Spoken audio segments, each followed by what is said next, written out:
ఇవాళ సందర్భం వచ్చింది కాబట్టి ఇన్నాళ్ళ నుంచి మీ ఎవ్వరికీ చెప్పనటువంటిది నాకు గోపాలకృష్ణ గారికి దొరగారికి కొద్ది మందికి మా మూర్తి గారికి ఇటువంటి వాళ్ళకి మాత్రమే తెలుసున్నటువంటి ఒక పెద్ద రహస్యాన్ని మీ అందరికీ చెప్తాను. ఏమిటా రహస్యం అంటే చెప్పడమా చెప్పద్దా అని ఆలోచించాను, కానీ అయ్యో పాపం చెప్పేస్తే తప్పేమిటనిపించింది. అందుకు మీకు చెప్పేస్తున్నాను. ఇవాళ ఈ లలితా సహస్రనామ స్తోత్ర వ్యాఖ్యానం మొదలు పెడదాము అనుకునేటటువంటి రోజుల్లో ముహూర్త నిర్ణయం చేద్దాం, ఎప్పుడు మొదలు పెడితే బాగుంటుంది అని అమ్మవారే ఆజ్ఞాపిస్తుంది అని ఆలోచించి ఒకరోజు ఇంచుమించుగా ఈ రోజున మొదలు పెడదాము అని అమ్మవారి అనుజ్ఞ కోసమని ఎదురు చూస్తున్నాను. తల్లి నీ అనుజ్ఞ కనపడాలి, కనపడితే ఆ రోజున మొదలు పెట్టడానికి చెప్తాను గోపాలకృష్ణ గారికి అని అనుకున్నాను. నాకు డాక్టర్ జగదీశ్వరి గారు ఫోన్ చేశారు. కోటేశ్వరారు అమెరికా నుంచి మా చెల్లెలు ఎవరో నాకు జ్ఞాపకం లేదు కానీ ఆవిడ వారి దేహబంధువు వచ్చారు, మిమ్మల్ని చూడాలనుకుంటున్నారు, ఒక్కసారి ఇవాళ సాయంకాలం మీ ఇంటికి రావా అని అడిగారు. మరి రండి, తప్పకుండా ఖాళీగానే ఉన్నాను, పర్వాలేదు రండి అన్నాను.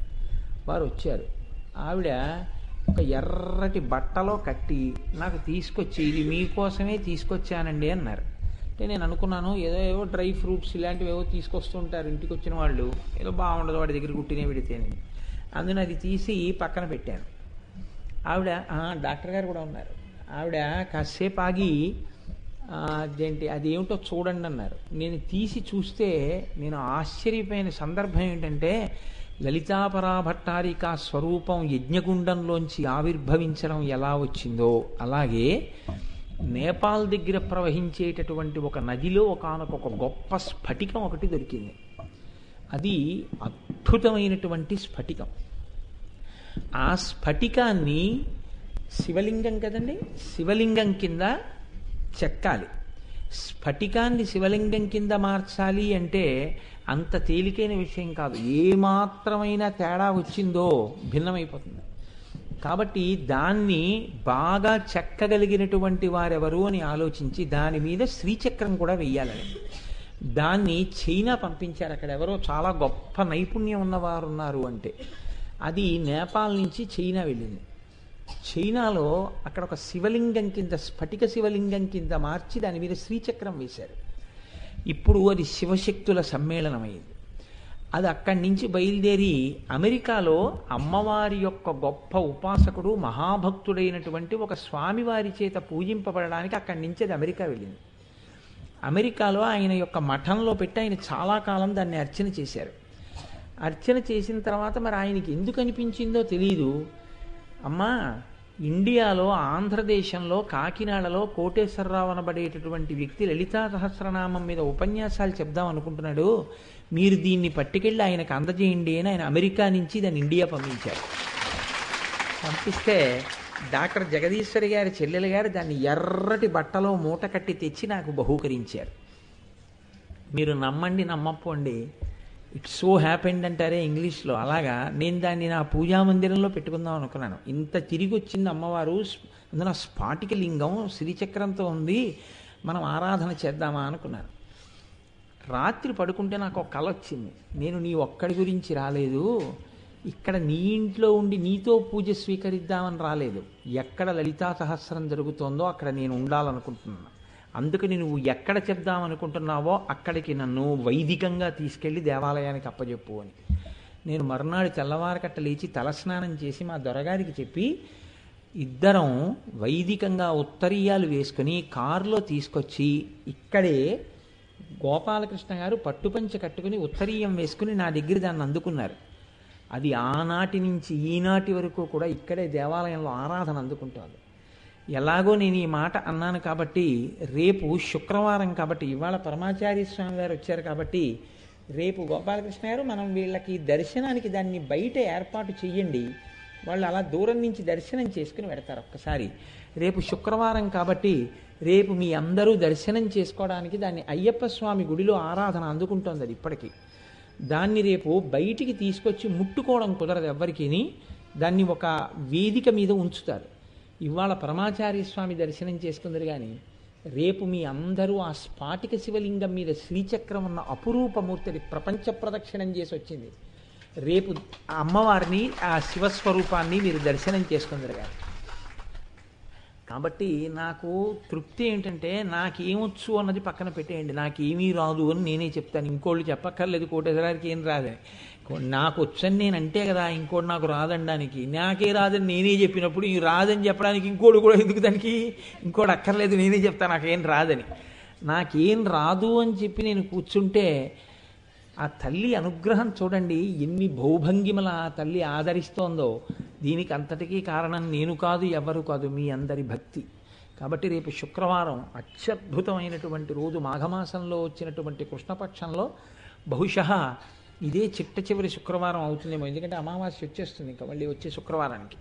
అందుకని మీరు రేపు సాయంకాలం ఈ ప్రవచనం అయిపోయిన తర్వాత రేపు ఒక్కరోజు పెడదామండి, ఇంకా తర్వాత వద్దు. శుక్రవారం కాబట్టి రేపు ఒక్కరోజే దర్శనం ఇద్దాం. రేపు ఒక్కరోజు మీరందరూ కూడా ఆ శ్రీచక్రంతో కూడినటువంటి స్ఫాటికలింగ దర్శనం చేసుకోవచ్చు.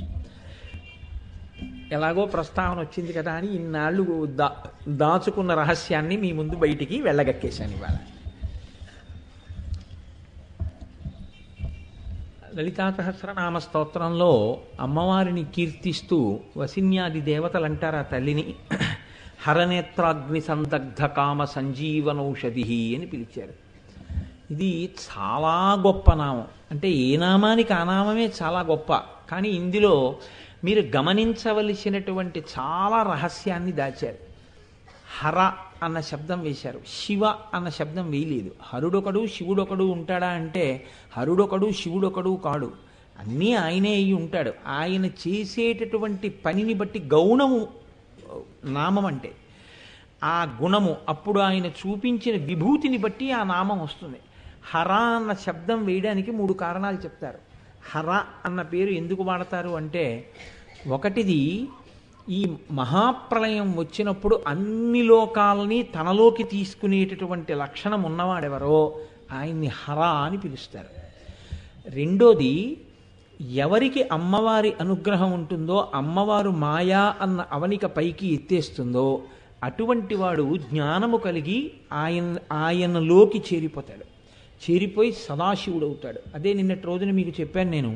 ఒక భగవాన్ రమణులు, ఒక రామకృష్ణ పరమహంస, ఒక చంద్రశేఖరేంద్ర సరస్వతీ స్వామి, ఒక చంద్రశేఖరేంద్ర భారతీ స్వామి, ఇటువంటి మహాపురుషులందరూ పొందినటువంటి స్థితి అదే.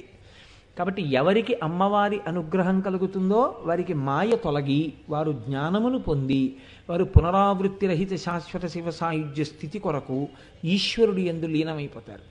ఆ ఈశ్వరుడి యందు లీనమైపోయి ప్రారబ్ధంగా మాత్రమే శరీరాన్ని అట్టే పెట్టుకుంటారు. ఆ ప్రారబ్ధం పూర్తయిపోగానే శరీరం పడిపోతుంది, సాక్షిగా శరీరాన్ని వదులుతారు. అలా మోక్షం ఇచ్చేటటువంటి వాడెవరో ఆయనకి హర అని పేరు. 3వ కారణం, హర అంటే భక్తులు ఆర్తితో ప్రార్థన చేస్తే, ఈశ్వరుడు ఉన్నాడు అని నమ్మి ప్రార్థన చేస్తే వాళ్ళ యొక్క బాధలను నివారించగలిగినటువంటి వాడు కాబట్టి హర అని పేరు. చిత్రం ఏమిటో తెలుసా అండి, నిన్నటి రోజునే మీతో నేను ప్రస్తావన చేశాను. కామేశ్వరాస్త్ర నిర్దగ్ధ సభండాసుర శూన్యక అన్న నామం గురించి. ఎవరి మీద కామేశ్వరాస్త్రం పడుతుందో, అంటే కామేశ్వరాస్త్రం పడడం అంటే ఆంతరముగా ఎవరు జ్ఞానమును పొందుతారో, ఎవరు జీవలక్షణమును విడిచిపెట్టి జీవబ్రహ్మైక్య సిద్ధితో నేను బ్రహ్మము అన్న ఎరుకలోకి వచ్చి అనుభవాన్ని పొందుతారో వారు సదాశివుడై ఉంటారు. భక్తుల యొక్క ఆర్తిని హరించడము అంటే అది కేవలము త్రిశూలం పట్టుకుని పరమశివుడే అయి ఉండాలని మీరు అనుకోకండి. ఆ స్థాయిని పొందినటువంటి వారు కూడా అలా అనుగ్రహిస్తారు, వారు సదాశివుడే అయి అనుగ్రహిస్తారు. నాకు ఈ మాట చెప్తున్నప్పుడు ఒక విషయం స్ఫురణలోకి వస్తోంది. శృంగగిరి పీఠానికి ఆధిపత్యం వహించినటువంటి మహాపురుషులలో చంద్రశేఖరేంద్ర భారతి ఒకరు. కంచికి ఏకకాలంలో చంద్రశేఖరేంద్ర సరస్వతి, శృంగగిరిలో చంద్రశేఖరేంద్ర భారతి, అటు తిరువణ్ణామలైలో భగవాన్ రమణ మహర్షి, ముగ్గురు ఏకకాలమునందు శరీరంతో ఉన్నారు. ఆ చంద్రశేఖరేంద్ర భారతీ స్వామి వారు చేసేటటువంటి చంద్రమౌళీశ్వర ఆరాధన చూడడం కోసమని ఒక ఊరు నుంచి కొంతమంది ఆడవాళ్లు బయలుదేరి వెడుతున్నారు. కొన్ని నెలల పిల్లవాడు కలిగినటువంటి ఒక తల్లి భర్తకి నచ్చ చెప్పి నేను తిరిగి వచ్చేస్తాను, ఏం పర్వాలేదని వాళ్లతో కలిసి వెళ్ళింది. సాయంకాలం అవుతోంది, అసుర సంధ్య వేళలో చంద్రమౌళీశ్వర ఆరాధన చేస్తారు పీఠాధిపతులు. ఆ ఆరాధన చూడడం కోసమని ఈవిడితో పాటు వచ్చినటువంటి మిగిలిన భక్తులు బయలుదేరి వెళ్ళిపోయారు.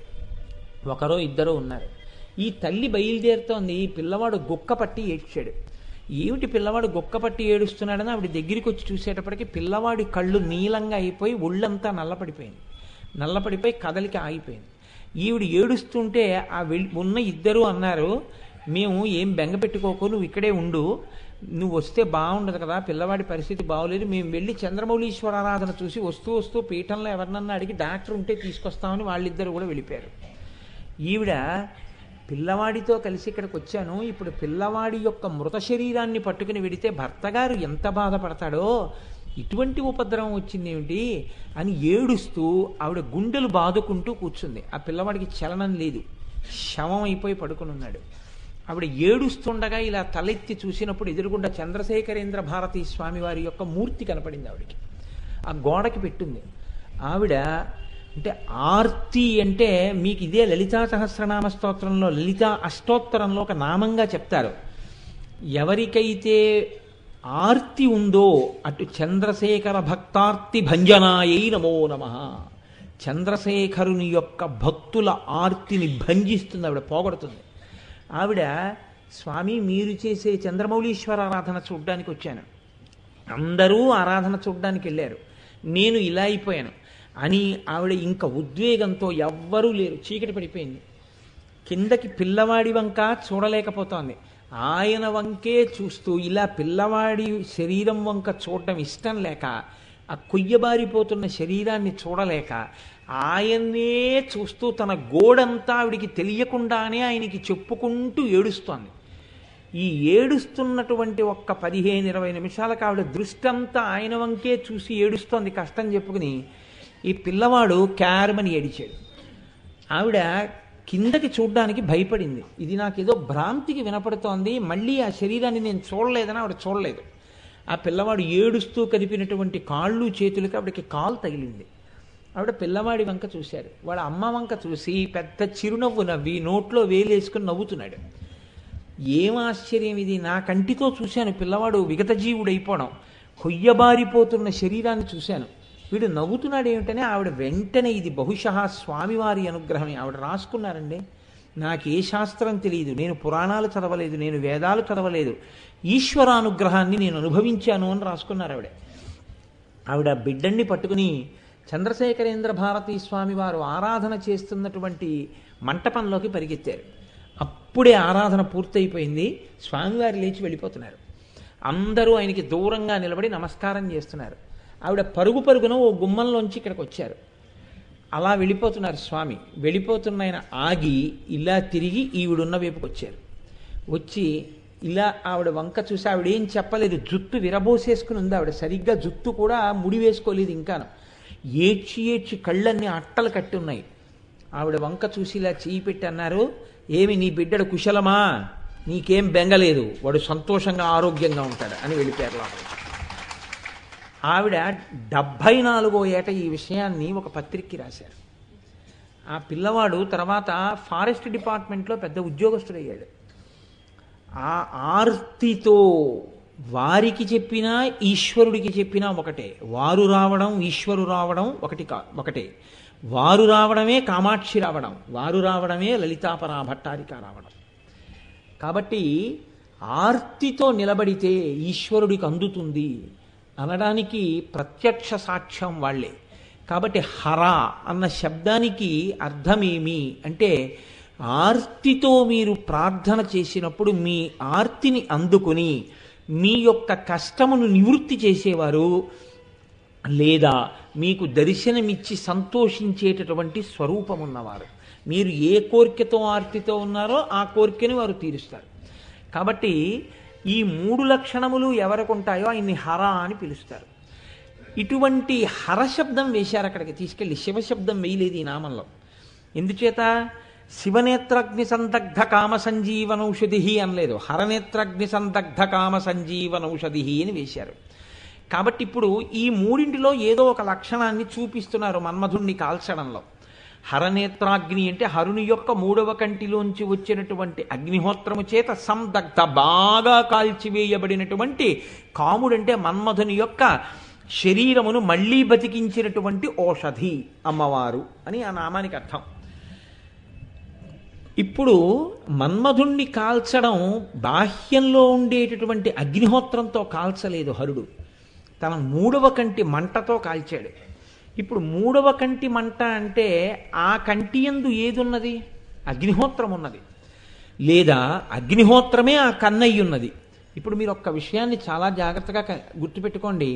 మహాదేవుడిని ఎందుకు పిలుస్తారో తెలుసా అండి? ఆయన్ని మూడవ కన్నున్నవాడు కాబట్టి ఆయనకి మహాదేవుడని పేరు, ఆయనకి మహేశ్వరుడు అని పేరు. తం ఈశ్వరాణం పరమం మహేశ్వరం తం దేవతానాం పరమంచ దైవతం అని కీర్తిస్తుంది లింగపురాణం. ఆయన దేవతా సార్వభౌముడు. దేవతలు కూడా ఆయన్ని ఆరాధన చేస్తారు. అందుకే శ్రీశైలే స్వర్ణశృంగే మణిగణరచితే కల్పవృక్షాళిశీతే స్ఫీతే సవర్ణ రత్న స్ఫురిత నవగృహే దివ్యపీఠే శుభార్హ్యే ఆసీన సోమచూఢ సకరుణనయన సంగన స్మేరవక్త్ర శంభుశ్రీ భ్రమరీశ ప్రకటిత విభవో దేవతా సార్వభౌమ అంటారు. ఆయన దేవతా సార్వభౌముడు. అటువంటి వాడు హరుడై అంటే అవతల వారిలో ఉన్నటువంటి దుర్గుణమును హరిస్తున్నాడు అని గుర్తు తప్ప కాల్చేశాడు, వ్యగ్రతతో ఉన్నాడు, కోపంతో ఉన్నాడు అన్న మాట మీరు అనడానికి లేదు. ఆయన హరుడై ఉన్నాడు అంటే కేవలముగా అవతలవాడి యొక్క ధిక్కారమును, దుర్గుణమును తీసివేసే లక్షణంతో ఉన్నాడు. శిక్ష వేస్తున్నాడు తప్ప ఆయన క్రోధమునకు వశుడైన వాడు కాడు. ఇది మీరు గుర్తుపెట్టుకోవాలి. చాలామంది ఏ భావనతో ఉంటారంటే తన మీద మన్మథ బాణం వేశాడు కాబట్టి కోపం వచ్చేసి మూడో కన్ను తెరిచేశాడు అంటారు. అలా నిజంగా కోపం వచ్చేసి మూడో కన్ను తెరిచేశాడు అనుకోండి, మన్మధుడు ఆయన మీద ఒక్క మన్మథ బాణమే వేశాడండి. అసలు మనం భగవంతుడి యొక్క అస్తిత్వాన్ని నింద చేస్తూ మనం ఇన్ని తప్పుడు పనులు చేస్తున్నాం. మరి మన మీద ఎన్నిసార్లు తెరవాలి మూడో కన్ను? ఒక్కసారి మన్మధుడి మీద మూడవ కన్ను తెరవడం తప్ప ఇంకెప్పుడైనా మూడో కన్ను తెరిచినట్టుగా మీకు పౌరాణిక ప్రమాణం ఉందా? ఎక్కడా లేదు. మరి అటువంటప్పుడు ఒక్క మన్మధుడి మీద మూడవ కన్ను తెరిచాడు అంటే ఆయన హరశబ్దం వేసి చెప్తున్నారు వసిన్యాది దేవతలు. ఆయన హరిస్తున్నాడు మన్మధుడిలో ఉన్న ఒక గుణాన్ని. ఏ గుణాన్ని హరిస్తున్నాడు అంటే దర్పం. మన్మధుడికి ఉన్నది ఏమిటంటే దర్పం. కందర్పదర్పహర సుందర దివ్యమూర్తే కాంతా కుచాంబురుహ కుట్మలలోల దృష్టే కళ్యాణ నిర్మల గుణాకర దివ్య కీర్తే శ్రీశైలశేఖర విభో తవ సుప్రభాతం అంటాం. ఆ శ్లోకం ఒకటి చాలామంది దాన్ని కొంచెం దోషభూయిష్టంగా అర్థం చేసుకుంటుంటారు. ఆ శ్లోకం చెప్పినప్పుడు కందర్ప దర్ప హర సుందర దివ్యమూర్తి. కందర్పుడు అంటే మన్మధుడు. నా అంత అందగాడు లేడు, నా అంత గొప్పగా ఎవ్వన్నైనా నా బాణములకు వశం చెయ్యగలిగినంత శక్తివంతుడు లేడు. మిగిలిన వాళ్ళ బాణాలు పడితే శరీరం పోతుంది, ఈయన బాణం పడితే శీలమే పోతుంది. ఒక్కొక్కసారి అలా పడిపోతాయి ఆ బాణాలు. అందుకే కామాతురాణం నభయం నలజ్జ, ఆ స్థితికి తీసుకెళ్ళిపోతాయి ఆ బాణాలు. కాబట్టి అటువంటి మన్మధుడు ఎంత దర్పమున్నవాడో అందగాడినని, అంత ఆయన అందగాడనేటటువంటి అహంకారం ఆయనకుంటే ఆ అహంకారం పోగొట్టగలిగినంత అందగాడు వెంకటేశ్వర స్వామి. కందర్ప దర్ప హరసుందర దివ్యమూర్తే కాంతాకుచాంబురుహ కుట్మల లోల దృష్టి. స్త్రీల యొక్క స్తనాగ్రములను చూస్తూ ఉంటాడు అని దాని అర్థం. నిజంగా వెంకటేశ్వర స్వామి గారికి అదే పని అనుకోండి, ఎవరు వెళ్ళరు ఆడవాళ్ళు దర్శనానికి. ఆయన కర్మ, ఆయనకి అదేం పని అండి? అది కాదు దాని అర్థం. మీరు కొంచెం జాగ్రత్తగా అర్థం చేసుకోవాలి. కాంతాకుచాంబురుహ కుట్మల లోల దృష్టి అంటే ఈ భూమి మీద ధాన్యాన్ని రాసుల కింద పోస్తారు. ఈ ధాన్యాన్ని రాసుల కింద పోస్తే ఆ ధాన్యపు రాసులే భూదేవి యొక్క స్తనములు. ఆ రాసుల యొక్క పైభాగములు ఏ ఉంటాయో అవి భూదేవి యొక్క స్తనాగ్రములు. ఆయన దృష్టి ఎప్పుడూ ఆ స్తనాగ్రముల మీద ఉంటుంది అంటే లోకమంతా పాడి పంటలతో శుభప్రదంగా సంతోషంగా ఉండి ధాన్యాన్ని తినడానికి శక్తిని అనుగ్రహించేటటువంటి లక్షణముతో ఉన్నవాడు అని అర్థం దానికి. అంతేకాని దాని బాహ్యార్థం పట్టుకొచ్చి చెప్పి ఆయన ఇలా చూస్తుంటాడండి అని చెప్పకూడదు. కాంతాకుచాంబురుహ కుట్మలలోల దృష్టి కళ్యాణ నిర్మల గుణాకర దివ్య కీర్తే పక్కనే చెప్పారు. అందుకే కళ్యాణ గుణములతో కూడినటువంటి వాడై నిర్మలమైన దివ్యమైన కీర్తి కలిగినటువంటి వాడు అని. కాబట్టి హర శబ్దంతో మన్మధుని యందుండేటటువంటి అతిశయమును తొలగించాలి. ఇప్పుడు ఆ అతిశయం ఎంత దారుణంగా మన్మధుని యందు ప్రవేశించింది అంటే నా అంతవాడు లేడు. ఎందుకని? ఆ శరీరాన్ని చూసుకుని మురిసిపోతుంటాడు, నా అంత అందగాన్ని నేనని. రెండు, నా బాణం వేస్తే ఎవరైనా పడిపోవలసింది. ఇప్పుడు ఈ అతిశయం పోవాలి కాబట్టి ఆయన ఏం చేశాడు? హరనేత్రాగ్ని సందగ్ధ అంటే ఆయన మూడో కన్ను తెరిచి ఎలా కాల్చేశాడు అంటే ఏదో బాగా తీవ్రంగా ఒళ్ళు కాలిపోయేటట్టుగా కాల్చడం కాదు, సందగ్ధ. ఇక మళ్ళీ ఆ శరీరం అన్నది కనపడదు. సాధారణంగా దహించడము అంటే ఎలా ఉంటుంది అంటే ఎముకలు మిగిలేటట్టుగా దహిస్తారు, ఎముకలు ఉండిపోతాయి. అందుకే కదండి అస్థులు ఏరి తీసుకెళ్లి శ్మశానంలో ఒక చోట దాస్తారు, గంగానదిలో పట్టుకెళ్ళి పెట్టడానికి. తప్ప అస్థి కూడా బూది అయిపోయేటంతగా ఎవరో కాల్చరు లోకంలో. అసలు ఆ ఎముకలు అలా భూమిలోకి వెళ్ళిపోయి మెల్లిగా భూమిలో కలిసిపోతాయి అంతే, ఎముక కాల్చబడదు. నాకు తెలిసి ఒక్క చోట మాత్రం చాలా గొప్ప విషయం చెప్తుంటారు పెద్దలు. ఒక్క త్రయంబక్ దగ్గర ఉండేటటువంటి గోదావరి నది యందు అక్కడ విజ్ఞాన శాస్త్రవేత్తలు ప్రయోగం కూడా చేశారు అంటారు. అక్కడికి తీసుకెళ్లి ఎముకని పడేస్తే మాత్రం నీళ్లలో ఎముక చాలా తొందరగా కరిగిపోతుంది అంటారు అక్కడ. మరి ఆ నీటికి ఆ శక్తి ఉంది అని చెప్తారు అక్కడ. అందుకే అక్కడ చాలా ఎక్కువగా కలుపుతూ ఉంటారు కూడా. కాబట్టి మామూలుగా అయితే శరీరం పడిపోయింది అంటే ఏం చేస్తారంటే కాల్చేస్తారు. ఇంకా ఎప్పుడు కాల్చేస్తారు? ఇంక ఈ శరీరం తిరగదు, ఈ శరీరం ఉన్నా ఒకటే లేకపోయినా ఒకటే, ఇది ఉండి లేనిదే ఇక. కాబట్టి ఇక లేదని పూర్తిగా అనిపించేద్దాం, ఇంకా లేదు అనిపించేద్దాం అనుకున్నప్పుడు ఏం చేస్తారంటే ఇంకా శరీరం పడిపోయింది, ఇక ప్రాణం లేదంటే తీసుకెళ్ళి దాన్ని కాల్చేస్తారు. కాల్చేటప్పుడు ఏదో కొద్ది కొద్దిగా కాలుద్దామని కాల్చారు, బాగా కాల్చేద్దామని కాల్చేస్తారు. బూది ఎముకలు ఇంత బాగా కాల్చేస్తే ఏం మిగులుతుంది అంటే ఎముకలు మిగిలిపోతాయి. కానీ అలా ఎముకలు మాత్రమే మిగిలేటట్టుగా కాల్చేసిన తర్వాత ఎవరైనా ఒక సిద్ధుడు వచ్చి ఆ శరీరం ఉందేమిటయా బతికిస్తానన్నాడు అనుకోండి, అయ్యయ్యో కాల్చేసామండి అంటారు. కాలిపోతే ఏమవుతుందంటే ఇక మళ్ళీ బతకడం ఉండదు, మళ్ళీ ఆ రూపం రాదు. అందుకే శంకర భగవత్పాదులంతటి వారు ఆయన ఆ ఉభయ భారతి అడిగిన ప్రశ్నకి జవాబు చెప్పడం కోసమని రాజాంతఃపురంలో ఉండిపోతే పరకాయ ప్రవేశం చేసి ఆయన శరీరాన్ని కాల్పించేస్తున్నాడు మంత్రి. ఆయన రాజు శరీరంలోకి అనుప్రవేశం చేసి ఉన్నారు, పరకాయ ప్రవేశం చేసి. శంకరాచార్యులు వారి శరీరాన్ని కట్టెల మీద పెట్టి కాల్చేస్తున్నారు. అప్పటికి చేతులు కాళ్ళు అంటుకుపోయి చేతులు తగలబడిపోతున్నాయి. తగలబడిపోతుంటే శంకరాచార్యుల వారికి పద్మపాదాచార్యుల వారు చెప్పారు, శరీరం కాల్చేస్తున్నారు, రెండని. అప్పుడు శంకరాచార్యులు వారు వెంటనే రాజు శరీరాన్ని విడిచిపెట్టి ఈ శరీరంలోకి వస్తున్నారు. కానీ ఈ శరీరంలోకి వద్దామంటే కట్టెల మీద పడుకుని కాలిపోతోంది, చేతులు అంటుకుపోతున్నాయి. అప్పుడు శంకరులు నరసింహస్వామిని ప్రార్థన చేశారు, లక్ష్మీం నృసింహమదేహి కరావలంబం అంటూ. అప్పుడు కాలిపోతున్న చేతులు మళ్ళీ వచ్చాయి, ఎందుకంటే మిగిలిన ముఖ్యమైన శరీరం ఉంది కాబట్టి. తప్ప అసలు శరీరమే బూదైపోయింది అనుకోండి, అప్పుడు ఇంకా మళ్ళీ అంగములు ఎలా వస్తాయి? ఇప్పుడు మళ్ళీ కాళ్ళు చేతులు గుండె ఊపిరితిత్తులు ఇవన్నీ ఎలా వస్తాయి? అసలు ఇంకా మళ్ళీ ఆ శరీరంతో తేవడం అంత తేలికైన విషయం ఏం కాదు. అలా ఎక్కడా తెచ్చిన సందర్భాలు లేవు కూడా. శరీరం పడిపోతే, శరీరం ఉంటే, ఎవరైనా సిద్ధపురుషుడు ఉంటే, మహానుభావులు శంకరాచార్యులు వారు మూకాంబికా దేవాలయంలో ఒక బ్రాహ్మణుడిని అలా బతికించారు. అటువంటి శంకర భగవత్పాదులు లాంటి మహాపురుషులు అనుగ్రహిస్తే ఏమో శరీరం ఉంటే బతికిస్తారేమో. కానీ పరమశివుడు ఎలా కాల్చాడు అంటే ఏదో ఇలా చూసి ఇలా వదిలేదు. మూడో కంటితో కాల్చడం ఏమిటండి? కంటితో కాల్చడం ఏమిటి? కంటితో కాల్చడం అంటే ఏమిటో తెలుసా అండి? అవమానించుట. మళ్ళీ మీరు ఆ చూపు పడాలని కోరుకోరంతే. కొర్ర చూశాడండి బాబోయ్, ఆ చూపులు ఇప్పటికీ నాకు జ్ఞాపకం. ఆయన మొహం చూడలేదు నేను మళ్ళీ అంటారు. లోపల మానవు నశిస్తుంది. కొందరి చూపులు చూశారనుకోండి మీరు, అదేం చూపండి అన్నట్టుగా ఉంటుంది అంతే. తప్ప చూపులతో చంపేయడం, చూపులతో శరీరాన్ని కాల్చేయడం, బూది చేసేయడం లోకంలో ఎవరికీ లేదా శక్తి. అలా ఎవరు చేయలేదు.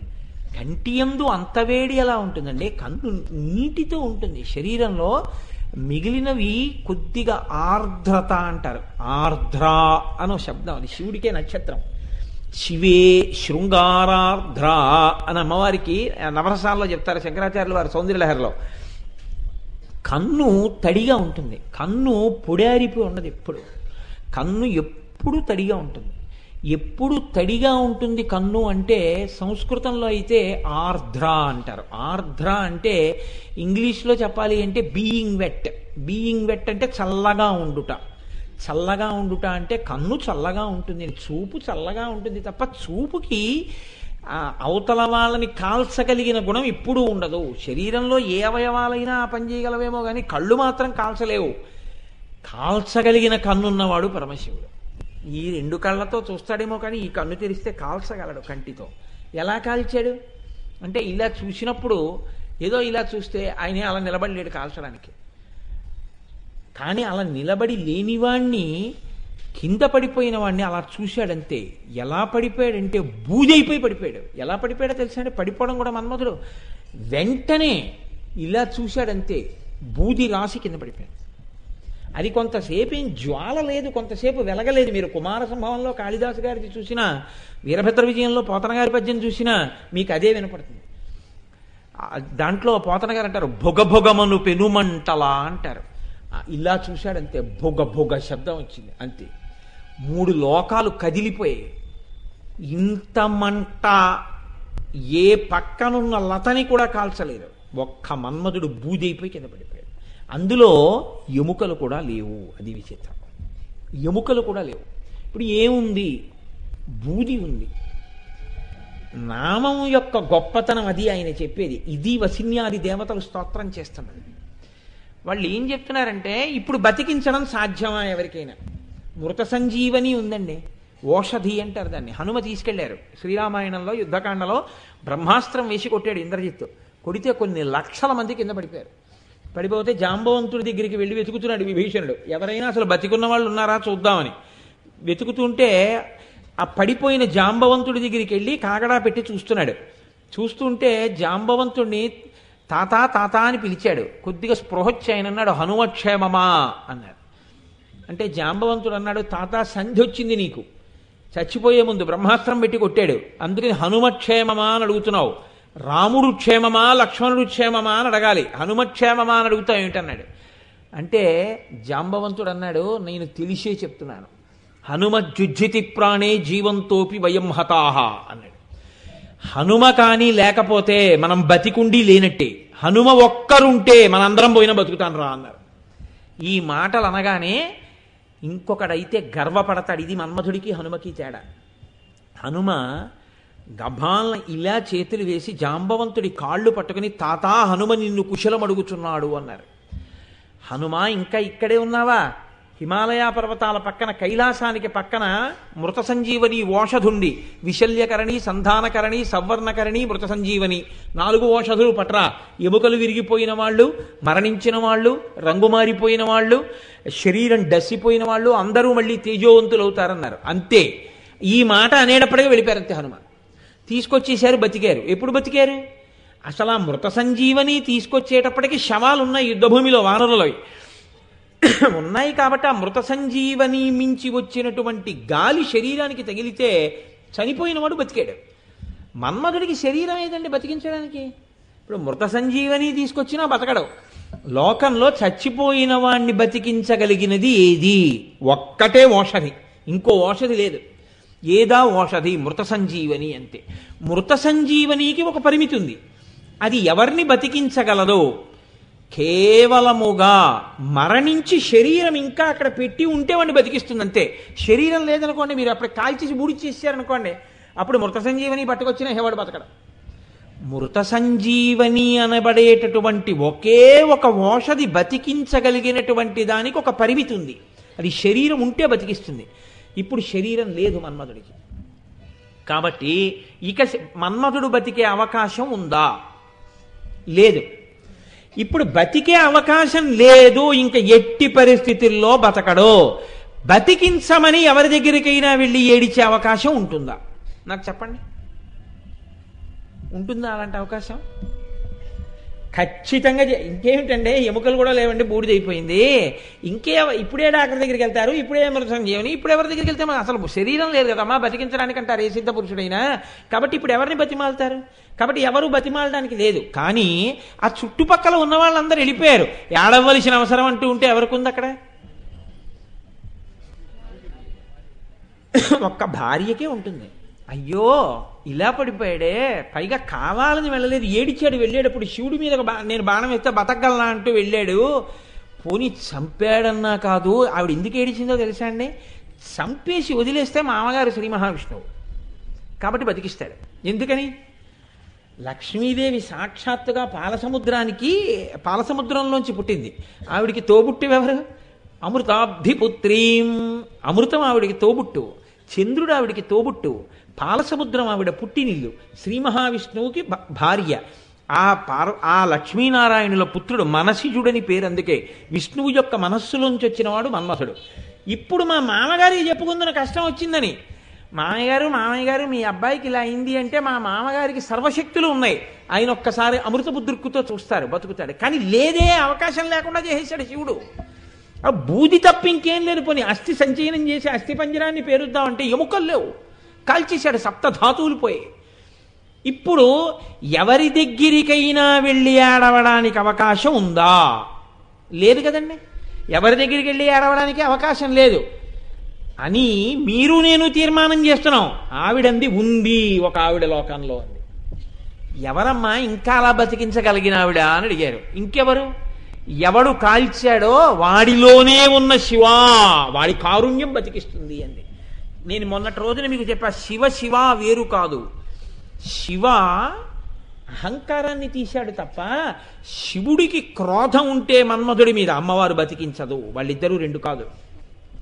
ఆవిడ మనసు ఆయన. అందుకే శంకరాచార్యులు వారు ఆవిడ గురించి మాట్లాడినా ఆయన గురించి మాట్లాడినా చిత్రమైనటువంటి పేర్లు వేశారు సౌందర్యలహరిలో.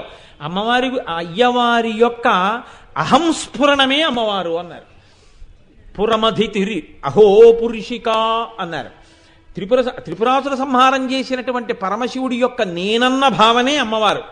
పరమశివుడి యొక్క నేనన్న భావన అమ్మవారైతే ఆ నేనన్నవాడే కదండి కాల్చాడు. ఇప్పుడు ఆ నేనన్న భావన ఎలా బతికిస్తుంది? కోటేశ్వరరావు యొక్క నేను దెబ్బతినే కాల్చాడు. కోటేశ్వరరావు గారి యొక్క నేను మళ్ళీ అలా ఎలా బతికిస్తుంది? క్రోధంతో ఉండదా? కాదు. ఏ గుణము నా భర్త యందు చాలా ఉద్ధృతికి దారి తీసిందో దాన్ని హరించాడు. ఆ హరుడే కారుణ్యమూర్తి అయితే బూదిలోంచి నా భర్తని పుట్టించగలడు. ఆ పుట్టించినప్పుడు శివ అయి ఉంటాడు. అప్పుడు శివా రుద్రస్య భేషజీ, రుద్రుడికి మూలిక. ఆవిడ రుద్రుణ్ణి శివుణ్ణి చేస్తుంది. రుద్రుణ్ణి శివుణ్ణి చేయడమే మళ్ళీ తన భర్తకి పునర్జన్మ. అది అసలు శృతి యొక్క రహస్యం. అక్కడ వేద రహస్యాన్ని చెప్తున్నారు. కాబట్టి ఇప్పుడు శివా విశ్వస్య భేషజీ. ఇప్పుడు లోకానికి రతీదేవికి కష్టం వచ్చింది. ఒక్క రతీదేవికి కష్టం వచ్చిందని మీరు అనుకుంటే విశ్వస్య భేషజీ ఎలా అవుతుంది? విశ్వంలో ఆవిడ ఉంది కాబట్టి విశ్వస్య భేషజీ అండి. కాదు, విశ్వమునకు కూడా ఇబ్బంది వచ్చింది. ఎందుకు వచ్చిందో తెలుసా అండి? మన్మధుడు ఎప్పుడైతే పోయాడో సృష్టి ఆగిపోయింది. మన్మధుడు ఉంటే కదండి బాణాలు వేయడం. మన్మధుడు బాణాలు వేస్తే కదా స్త్రీ పురుషుల మధ్య కామం కలగడం. స్త్రీ పురుషుల మధ్య కామం కలిగితే కదా ప్రత్యుత్పత్తి, అసలు ఆ వంశం పెరగడం, సంతానం పెరగడం, అటువంటి ప్రాణి మళ్ళీ జన్మించడం అనేటటువంటిది మన్మథ బాణం పడితేనే. మన్మథ బాణాలే పడనప్పుడు, మన్మధుడే లేనప్పుడు సృష్టి ఎక్కడుంది? సృష్టి లేదు. సృష్టి ఎప్పుడు ఆగిపోయిందో కొన్ని భావములు కూడా అయిపోతాయి. ఆహ్లాదము కానీ, రసము కానీ, సంతోషం కానీ, విలాసము కానీ ఇవేమి ఉండవు. అవన్నీ కూడా అయిపోతాయి. ఎందుకంటే రసముల యందు రాజు శృంగార రసం అన్నీ పోయాయి. ఇప్పుడు విశ్వమును కూడా కాపాడాలి, లోకాన్ని కూడా ప్రవృద్ధం చెయ్యాలి. అలా చేయకపోతే వచ్చిన నష్టం ఏమిటండి అని మీరు అడగచ్చు. మీకు నాకు పితృరుణం తీరదు.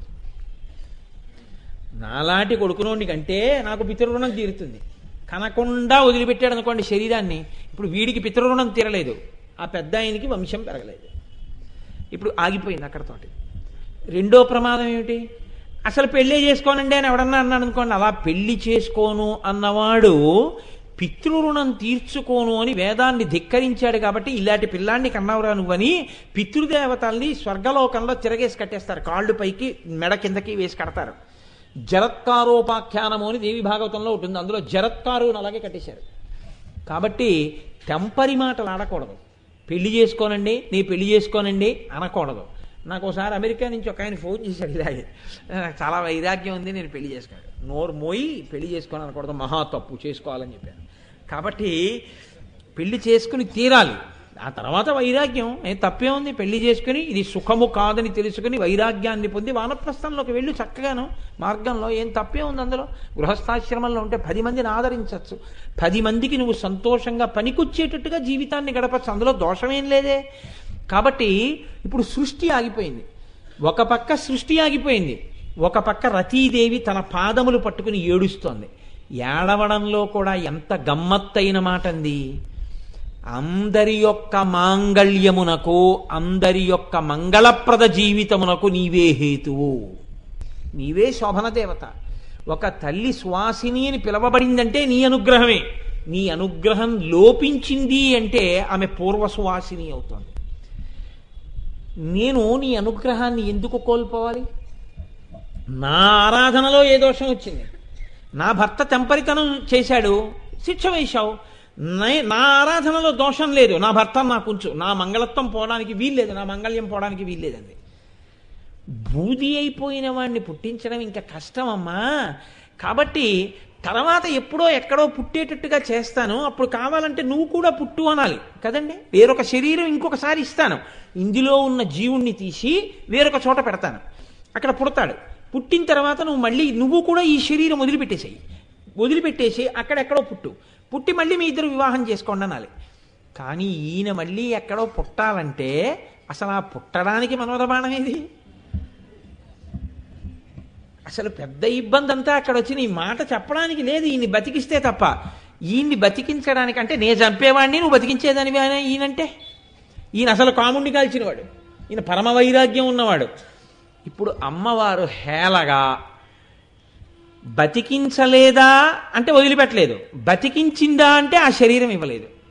ఎంత గమ్మత్తుగా బతికించిందంటే, నీకు కావలసినది నీ యొక్క సౌమాంగళ్యమే కదా, నీ భర్త నీకు కనపడమే కదా. ఊళ్ళో వాళ్ళకి కనపడితే ఎంత, కనపడకపోతే ఎంత, నీ భర్త నీకు కనపడుతూ ఉండాలి. నీ కంటికి మాత్రమే కనపడేటట్టుగా నీ భర్తని పునరుజ్జీవితుణ్ణి చేస్తున్నాను, నీ యొక్క సౌభాగ్యమునకు లోటు లేదు అంది అమ్మవారు. పుట్టాడు మన్మధుడు, మళ్ళీ బతికాడు. ఎలా బతికాడు? ఏ శరీరాన్ని వదిలేశాడో ఆ శరీరంతోనే బతికాడు. ఆ శరీరం మీకు నాకు కనపడదు కాబట్టి అంత హాయిగా ఉన్నాయి మన్మథ బాణాలు. కాబట్టి ఆయనకి తేలికైపోయింది యుద్ధం.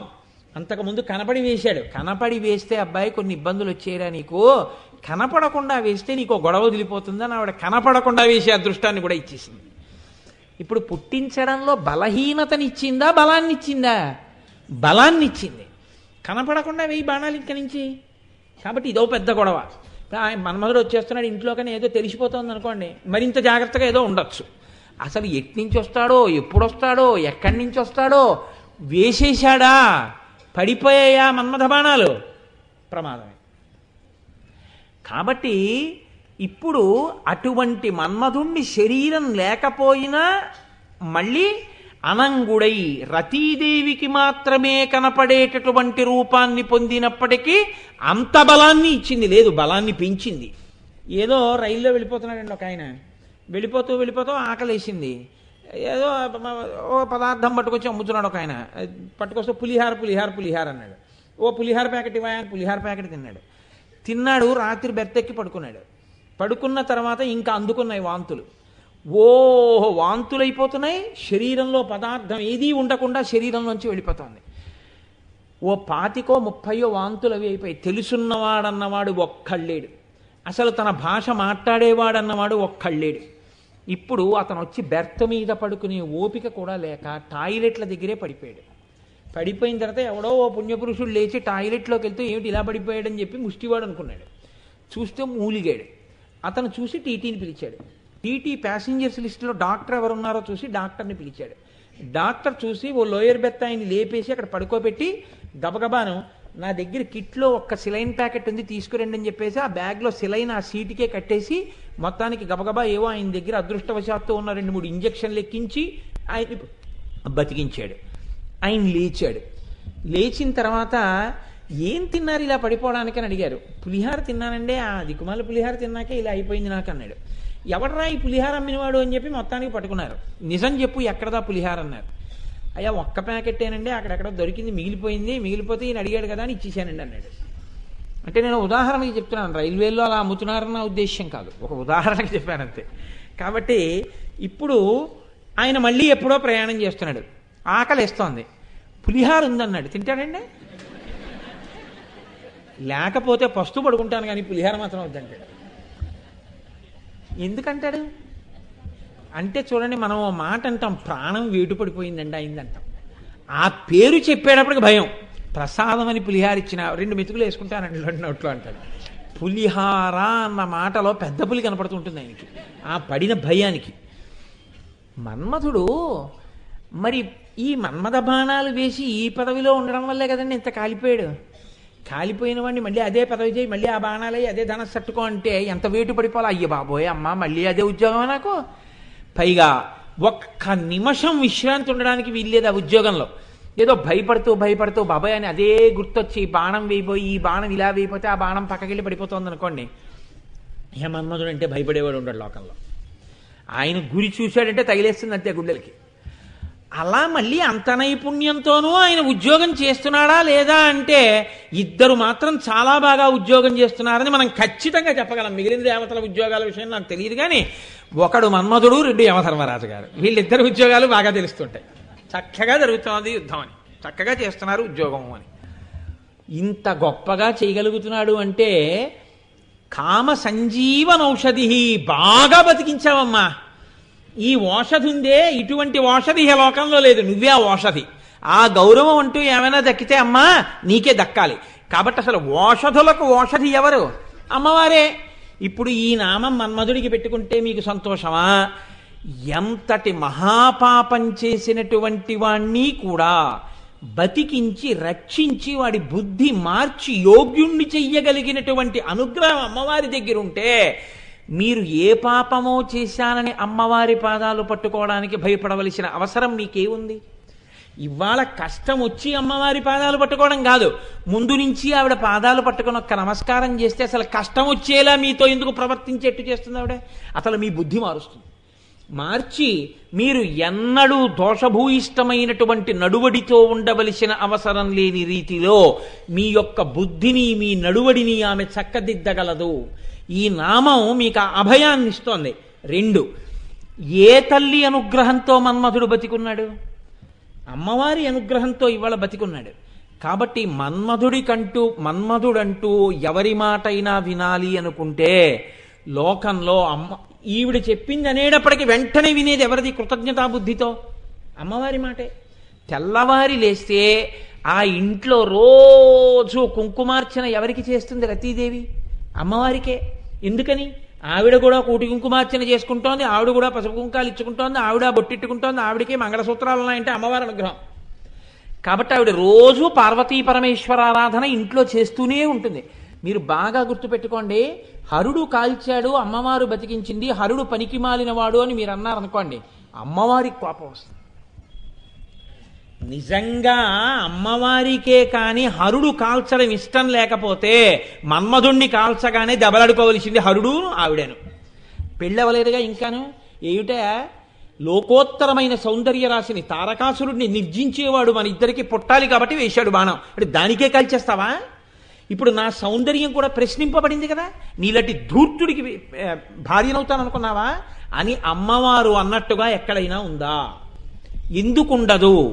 పరమశివుడు కాల్చినా హరుడు కాల్చినా ఆయన మనస్సు అమ్మవారి మనస్సు రెండు కాదు. భార్యాభర్తల మధ్యలోకి వెళ్ళి ఆయన గురించి చెప్తున్నాం కదా, ఆవిడేమనుకుంటుందిలే అని భర్తకి చెప్తే భర్త మనస్సు ఎంత కుందుతుందో ఆ మాట భార్యకి వెళ్ళి చెప్పినా ఫలితం అదే వస్తుంది. అందుకే ఆవిడ జోక్యం చేసుకోలేదు. కాబట్టి వాళ్ళిద్దరి మనసు ఒకటే. మళ్ళీ మన్మధుణ్ణి అమ్మవారు బతికించినప్పుడు ఎందుకు బతికించామని శివుడు అడగలేదు. వాళ్ళిద్దరి మనస్సు ఒకటి. ఆవిడ అనుగ్రహించడంలో ఆయన అనుగ్రహం ఉంది, ఆయన కాల్చేయడంలో ఆవిడ కాల్చేయడము ఉంది. ఇంకా మీకు స్పష్టంగా చెప్పాలంటే మూడో కన్ను అమ్మవారికి అయ్యవారికి కూడా ఉంది. ఎందుకని? అది వాళ్ళిద్దరి జాయింట్ ప్రాపర్టీ అండి. మూడో కన్ను ఒక్క శివుడిది కాదు, మూడో కన్ను ఒక్క అమ్మవారిది కాదు. ఎందుకని అంటే నేను మొన్నెప్పుడో కూడా మీకు నేను ఉదాహరించాను. అమ్మవారిని కూడా శరణ్యే త్రయంబకే దేవి నారాయణి నమోస్తుతే. త్రయంబకే దేవి అంటే మూడో కన్నున్నటువంటి తల్లి. అమ్మవారికి కూడా మూడో కన్నుంది, అయ్యవారికి మూడో కన్నుంది. కళాభ్యాం చూడాలంకృత శిశికళాభ్యాం నిజతపఫలాభ్యాం. వాళ్ళిద్దరూ ఒకరి తపస్సులకొకరు ఫలమై ఉన్నవారు. వాళ్ళు అర్ధనారీశ్వరులై శరీరం కూడా సగం సగం ఉంటారు. మనస్సు మాత్రం ఒక్కటే అయి ఉంటుంది. ఇంకా ఏవైనా వేరేమో కానీ వాళ్ళిద్దరి మనసు ఒక్కటే. శివ శివా అని రెండు లేవు, రెండు మనసులు లేవు, ఉన్నదొక్కటే పదార్థము. ఆ పదార్థము వాళ్ళిద్దరి మనసు ఒక్కటే అయి ఉంటుంది. ఒక్కటే అయ్యున్నప్పుడు ఆయన కాలిస్తే ఆవిడ కాల్చినట్టే, ఆవిడ బతికిస్తే ఆయన బతికించినట్టే.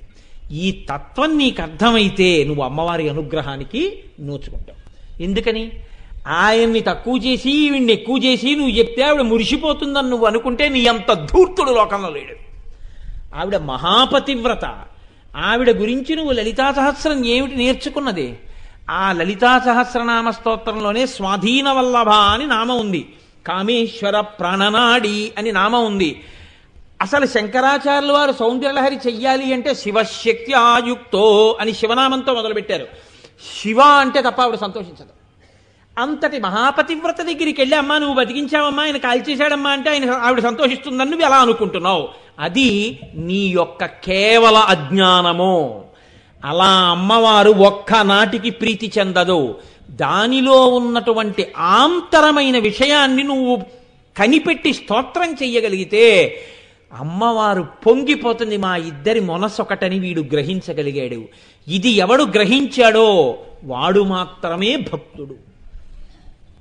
సీతమ్మ వేరు రాముడు వేరు అన్నాడు రావణాసురుడు. రాముడు అడవిలో ఉన్నాడు, సీతమ్మని ఎత్తుకొచ్చానన్నాడు. సీతమ్మని ఎత్తుకొచ్చాను, రాముడు పక్కన లేడు అని రావణుడు మాట్లాడాడు. అమ్మవారు అంది ఇది నీ అజ్ఞానం అంది. అసలు రాముడు నేను విడదీయడం కుదరదురా అంది. పిచ్చాడా, రాముడి నుంచి సీతను ఎత్తుకొచ్చానంటావేంటి? రాముడి నుంచి సీతను ఎత్తుకురాలేవంది. ఎందుకు ఎత్తుకురాలేని? ఎత్తుకొచ్చాను కదా అన్నాడు వాడు. నీ బుర్ర ఎత్తుకురావడం ఏంటి? శక్త్యాలోభయితుం నాహం ఐశ్వర్యేణ ధనేన వా అనన్యే రాఘవేణాహం భాస్కరేణ ప్రభాయధ అందావిడ.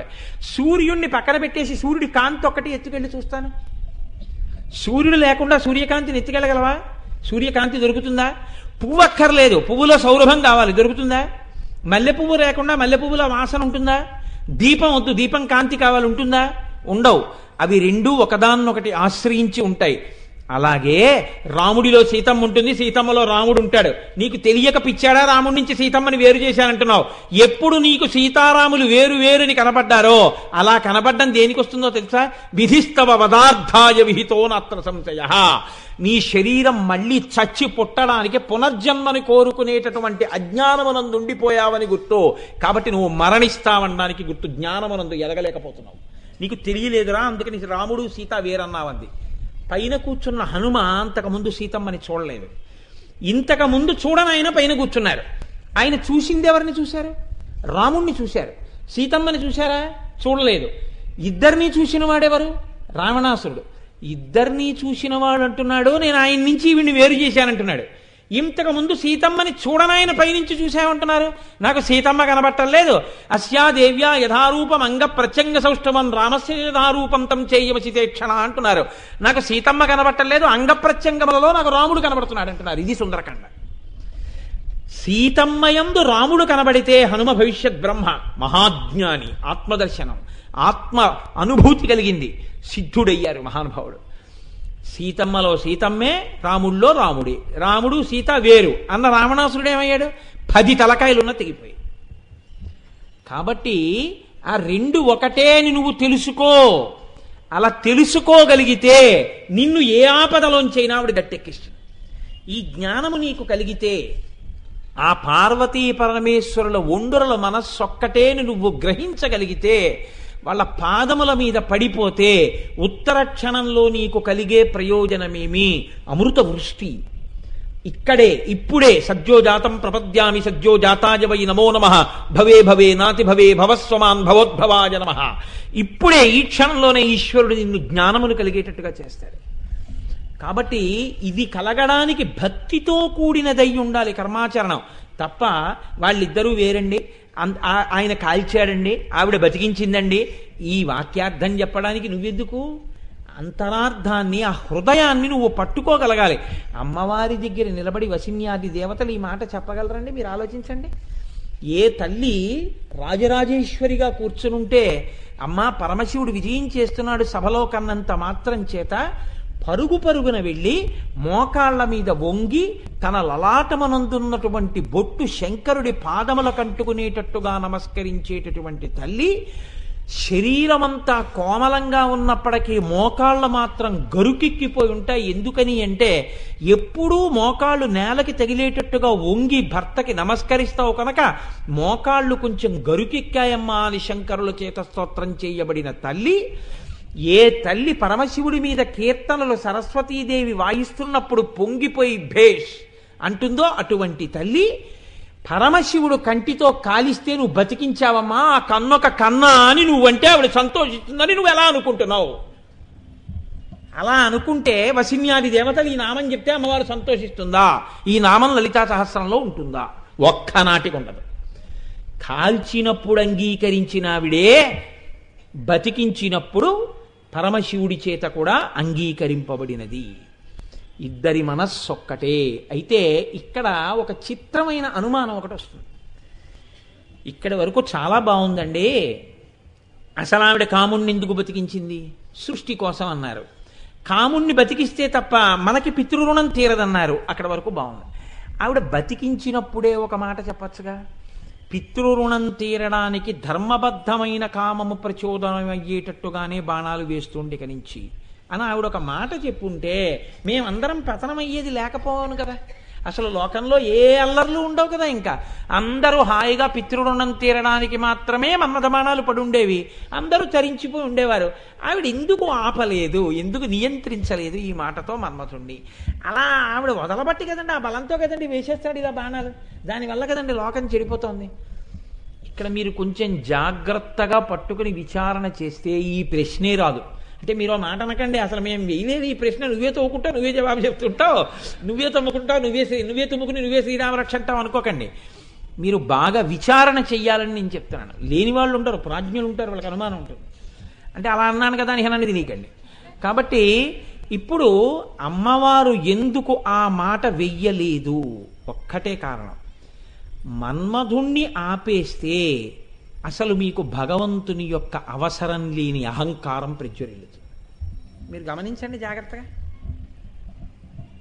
ఆకలి ఉంది కాబట్టి అన్నం యొక్క గౌరవం తెలిసింది, దాహం ఉంది కాబట్టి నీటి గౌరవం తెలిసింది, చీకటి ఉంది కాబట్టి వెలుతురు గురించి ఎదురు చూశారు, మిమ్మల్ని అనుసరించింది కాబట్టి భార్య మీద ప్రేమ ఉంది.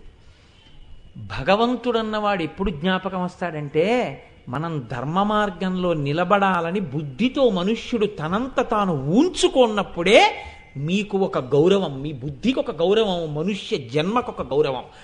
ఆటు పోటు ఎదుర్కొని ఏది నిలబడుతుందో అది వన్నెకెక్కుతుంది, ఏది తప్తమై కాంతినిస్తుందో అది బంగారం అవుతుంది. తప్ప అన్నీ ఆవిడ రక్షించేసిన తర్వాత మీ మనుష్య జన్మ ప్రయోజనం ఏమిటి చెప్పండి నాకు? అయితే నిజమేనండి, ఆ ఆటు పోటు ఎదుర్కోలేకపోతున్నాం కదా. అయితే అబ్బాయి, ఆటు పోటు నువ్వు ఎదుర్కోకుండా చేసేసి పాడు చేసేయడం అమ్మవారి ఉద్దేశం కాదు. ఎదుర్కోలేకపోతున్నానని నాకెందుకు చెప్తావు? ఆవిడికి చెప్పు, అమ్మ ఎదుర్కోలేకపోతున్నానమ్మా, ఆ బాణాలు తట్టుకోలేకపోతున్నానమ్మా, నాలో వెర్రి కోరికలని. కామము అంటే స్త్రీ పురుష సంబంధమే అనుకోకండి, ఏవో కోరికలు, నీ కోరికల తాకిడి తట్టుకోలేకపోతున్నానమ్మా అని అమ్మకి చెప్పు. అమ్మ పాదాల మీద పడిపోతే ఆవిడ ఏం చేస్తుంది? అన్నన్నన్నా అంత బాధపడుతున్నావా నాన్న నువ్వు అని నీ కోరికలు అలాగే ఉంచి మారుస్తుంది వాటిని. ఆ కామము ఈశ్వర కామంగా మారుస్తుంది. పూర్వం అక్కర్లేని తిరుగుడు, ఇప్పుడు దేవాలయాలకి తిరుగుడు. పూర్వం అక్కర్లేని వాగుడు, ఇప్పుడు అంతా పరమేశ్వరుడి గురించినటువంటి స్తోత్రం. పూర్వం ఎవరితోనైనా కబుర్లు చెప్తే ఎంత టైం అయిపోయినా తెలియదు, ఇప్పుడు భగవంతుడి గురించి చెప్తుంటే వేళ దాటిపోయినా తెలియదు. పూర్వం అక్కర్లేని వాటి అన్నింటి గురించి నిన్ను నువ్వు మరిచిపోయి తిరగడం, ఇప్పుడు ఈశ్వరుడి గురించి నిన్ను నువ్వు మరిచిపోయి తిరగడం. ఇప్పుడు ఏమైంది? భగవంతుడికి దగ్గరైపోతున్నావు. ఈ కామము ఈశ్వర కామముగా ఆవిడ మారుస్తుంది. ఎప్పుడు మీరు శరణాగతి చేస్తే, మన్మధుడి వలన మీకు ఇబ్బంది వస్తే ఆవిడేం నాకు చెప్పుకున్నా నేను రక్షించను అనలేరు కదా మిమ్మల్ని. నాకు చెప్పుకో, నేను నిన్ను రక్షించడానికి ఎప్పుడూ ఉన్నాను. తట్టుకుని నిలబడగలిగితే నయ్యితి నయ్యితి నయ్యితి అంటూ ధార్మికుడవై సంతోషించే బిడ్డవవుతావు. తట్టుకోలేకపోతే శరణాగతి చెయ్యి, నాకు చెప్పు. అమ్మా తట్టుకోలేకపోతున్నానమ్మా, శరణం తరుణేందు శేఖర శరణం మే గిరిరాజ కన్యక శరణం పునరేవతావుభౌ శరణం నాణ్యదుపైబి దైవతం అను, అంతే రక్షింపబడతావు. పెద్దలైనటువంటి వాళ్ళందరూ కూడా జీవితంలో ఏ ఆటు పోటు ఎదుర్కోకుండానే గొప్పవాళ్ళు అయిపోయారు అనుకోకండి. మీరు విశాల హృదయంతో స్వీకరించగలిగితే మీకు నేను ఒక మాట చెప్తా. 32 సంవత్సరములు మాత్రమే జీవించి తన శరీరం వదిలిపెట్టడానికి తాను ముహూర్తం పెట్టుకున్న మహాపురుషుడైనటువంటి వివేకానందుడంతటి వాడికి విశేషమైనటువంటి కామప్రచోదనం కలిగిందోసారి. ఆయన తట్టుకోలేకపోయాడు. స్త్రీ సంగమాన్ని అంతగా అపేక్షించింది మనసు. ఆయన ఏం చేశారంటే అప్పుడు అమ్మవారి అనుగ్రహం కలిగితే, అమ్మవారిని ధ్యానం చేస్తే ఆయనకి అమ్మవారి ఏ బుద్ధినిచ్చిందో తెలుసా అండి? ఆయన పొయ్యి వెలిగించి ఒక పెనం బాగా కాల్చి, ఆ కాలినటువంటి పెనం మీద ఒంటి మీద బట్ట విప్పి కూర్చున్నారు. కూర్చుంటే పృష్ఠభాగం అంతా కాలిపోయి పుల్లడిపోయిన తర్వాత బాధతో పడుకుని విచారణ చేశారు. ఇప్పుడు కలిగినటువంటి బాధ యొక్క తాదాత్మ్యమునకో నేను అపేక్షించిన సుఖతాదాత్మ్యమునకో రెండిటికీ తేడా ఏమి? ఈ దుఃఖ తాదాత్మ్యత ఏ మనసు చెప్తోందో ఆ సుఖతాదాత్మ్యత కూడా మనసే చెప్తోంది. ఇది మనసు ఆట, నువ్వు అది అడిగినందుకు నేను ఇచ్చిన వరం నీకు ఇది. కాబట్టి ఈ రెంటికి తేడా లేదు, సుఖము దుఃఖము యొక్క అభాస. ఇది తర్వాత ఇంకా వివేకానందుడిలో ఎన్నడూ ఆ స్థితి రాలేదు. అయితే కోట్ల కోట్ల కోట్ల మందిలో ఎవరో అటువంటి మహాపురుషుడికి తప్ప అన్యులకు అటువంటివి సాధ్యం అయ్యే విషయాలు కావు. అందుకే అమ్మవారు ఎంత ఉదారురాలైందంటే, ఆవిడ నిన్ను నువ్వు తరింప చేసుకోలేకపోతే, నిన్ను నీవు క్రమబద్ధీకరించుకోలేకపోతే ఒక పని చెయ్యి, నీ కామము ధర్మబద్ధం చేసుకో, నేను ఏ తప్పు పట్టను అంది అమ్మవారు. ఇది సీతమ్మ తల్లి నోటితో చెప్పిందండి రామాయణంలో. నివర్తయ మనోమత్త స్వజనే క్రియతాం మనః. నీ మనస్సు నీ భార్య యందు నిలబడితే ఏ దోషము లేదు. నువ్వు పరమపుణ్యాత్ముడవు, పరమధార్మికుడవు, ఏమి తప్పు లేదు. భార్య యందు మనసున్న వాడికి దోషం లేదు. పరకాంత యందు మనసు ప్రసరిస్తే మాత్రం పరమ పాపిష్టి వాడైపోతాడు. పరకాంత యందు పార్వతీదేవిని చూడు, నీ భార్య యందు అన్యదృష్టి ఉన్నా ఏ తప్పు లేదు, ధార్మికుడవి. ధర్మబద్ధం చేసింది అమ్మవారు. దానివల్ల పితృరుణం తీరే అవకాశం ఇచ్చింది. కాబట్టి అమ్మవారు ఇన్ని అనుగ్రహాలు ఒక్క మన్మధుణ్ణి బతికించడంలో మనందరినీ కూడా బతికించింది ఆవిడ. ఇప్పుడు చెప్పండి, హరుడు కాలిస్తే మన్మధుణ్ణి ఒక్కడనే బతికించిందా? మన్మధుడు బతకడంతో పాటు మనందరం కూడా బతికేటట్టు. బతకడం అంటే ఏంటి? ఈ శరీరంతో బతికి ఉండడం కాదు. రుక్మిణీ కళ్యాణంలో రుక్మిణీదేవి అగ్నిజ్యోతరుణ్ణి చూసి ఒక మాట అంటుంది. ఆ తల్లి అంటుంది, నా యొక్క ఆర్తి, నా ఆవేదన ఏది ఉందో అది నువ్వు భగవంతుడికి వెళ్ళి చెప్పావు, కృష్ణ పరమాత్మకి చెప్పావు.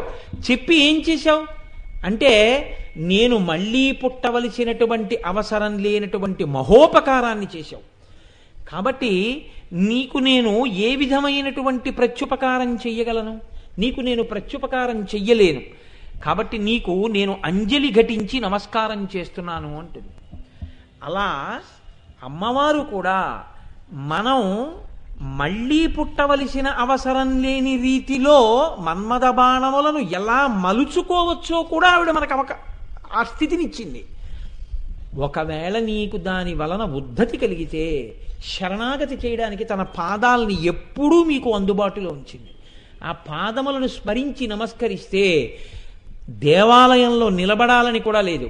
ఒక్కసారి ఆ పాదములను స్మరించి నిలబడగలిగితే ఎక్కడున్నా నీకు రక్షణ ఉంది. ఇదేగా శంకరుడు సౌందర్యలహరిలో అంటారు, నఖైర్నాకస్త్రీణాం కరకమల సంకోచతిభిః తరుణాం దివ్యానాం హసత యవతే చండిచరణౌ ఫలాని స్వస్యేభ్య కిసలయ కరాగ్రేణ దదత దరిద్రేభ్యో భద్రాం శ్రియమనిషమహ్నాయ దదతౌ అంటారు. దరిద్రుడైనటువంటి వాడు ఎక్కడ ఉన్నా అమ్మవారి పాదములను తలుచుకుంటే చాలు భాగ్యవంతుడవుతున్నాడు, తను పొందవలసినది పొందుతున్నాడు. ఇప్పుడు చెప్పండి, ఆ నామము కేవలము నామమా? ఆ నామం వెనకాతల ఎన్నో రహస్యములను నిక్షేపించి మీరు అమ్మవారిని శరణాగతి చేస్తే మీరు పొందలేనిది లేదు. ఆ తల్లి మీకు ఏదైనా ఇవ్వగలదు. జ్ఞాన సమృద్ధి దగ్గర నుంచి, భక్తి సమృద్ధి దగ్గర నుంచి, కర్మ సమృద్ధి దగ్గర నుంచి అన్నిటినీ ఆవిడ మీకు కటాక్షించగలదు. అందుకేనండి మనకి జలపాత్రలో మామిడి మండలు వేసి ఆరాధన చేస్తారు. ఆరాధన చేసిన తర్వాత నీళ్లు మామిడాకులతో తీస్తారు. కొబ్బరి బొండం పెట్టి మామిడాకులు లోపలికి తగిలేటట్టుగా మండ లోపలికి తగిలి ఆకులు పైకుండేటట్టుగా పెట్టి కొబ్బరి బొండం పెట్టి మీరు పూజ చేస్తే ఆ నీళ్లల్లోకి ఏవి తగులుతాయో తెలుసా అండి? పార్వతీ పరమేశ్వరుల యొక్క పాదములు తగులుతాయి. స్వస్తి పుణ్యాహవాచనం అంటారు మన వాళ్ళు. ఆ పాదములు ఎప్పుడైతే ఆ నీళ్లలోకి తగిలాయో ఆ నీళ్లు ఏమవుతాయో తెలుసా? నీటికి ఒక లక్షణం ఉంది. మీకు ఉన్న అశౌచమును తీయగలదు నీరు. అంటే ఇప్పుడు నేను ఏదో కొద్దిగా ఏదో ముట్టుకోకూడదు ముట్టుకున్నాను అని అనుమానం వచ్చింది అనుకోండి, నేను ఇంటికి వెళ్ళగానే ఒకసారి తలస్నానం చేస్తాను. తలస్నానం చేస్తే ఏమవుతుంది? నేను ఏదో ముట్టుకోకూడదు ముట్టుకున్నానేమో అన్న ఆ దోషం విరిగిపోతుంది. నీటికి ఆ శక్తి ఉంది. నీటికి ఆ శక్తి ఉందేమో కానీ వేదములను రక్షించగలిగినటువంటి శక్తి నీటికి ఉన్నదా అంటే అలా చెప్పడం కుదరదు. మీకు ఐశ్వర్యాన్ని పెంచగలిగినటువంటి శక్తి ఇప్పుడే ఆ నీటికి, ఏ పొలంలో నీటిగానో కాకుండా ఇప్పుడే మీకు అలా ఇవ్వగలదా అంటే నేను చెప్పలేను. కానీ పార్వతీ పరమేశ్వరుల యొక్క పాదద్వంద్వం తగిలినటువంటి ఆ నీటిని అదే మామిడి మండతో తీసి మీ మీద చల్లేటప్పుడు ఓ మాట చెప్తారు. అందుకే నీటి మీద ఓ మాట చెప్తారు బొండం పెట్టి, పుష్టిరస్తు తుష్టిరస్తు సిద్ధిరస్తు వేద సమృద్ధిరస్తు ఆయుష్యమస్తు ఆరోగ్యమస్తు ఐశ్వర్య సమృద్ధిరస్తు వంశాభివృద్ధిరస్తు. ఇవన్నీ నీటిలోకి దేంట్లోంచి ప్రవేశిస్తున్నాయి?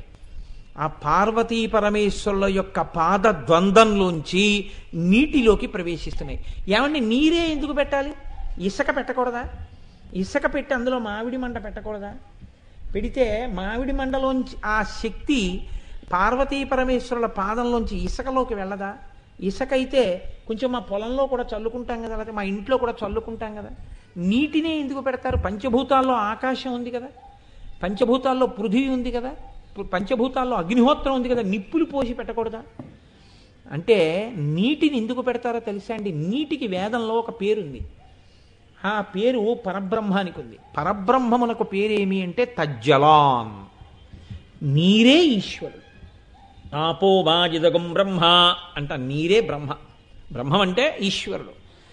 నీరే పరబ్రహ్మం. అందుకే మీరు ఈశాన్యంలో ప్రత్యేకం పూజ చేసినా చేయకపోయినా నీరు అక్కడ పెట్టారనుకోండి, నీరుంటే ఈశ్వరుడు ఆ రూపంలో అక్కడ ఉంటాడు. ఈశాన్యంలో కానీ నీటి రూపంలో పరమేశ్వరుడు ఉన్నాడు అనుకోండి, వాస్తు పురుషుడు రాక్షస స్వరూపంతో మింగడానికి వరం అడిగాడు పరమశివుణ్ణి. ఆయనకి వరం ఇచ్చారు, మింగేయడానికి నోరు తెరుస్తున్నాడు. శివుడితో సహా దేవతలందరూ కలిసి వీడు కానీ నోటితో మింగేశాడంటే ప్రమాదం వస్తుందని ఎక్కి తొక్కేశాడు భూమి మీద.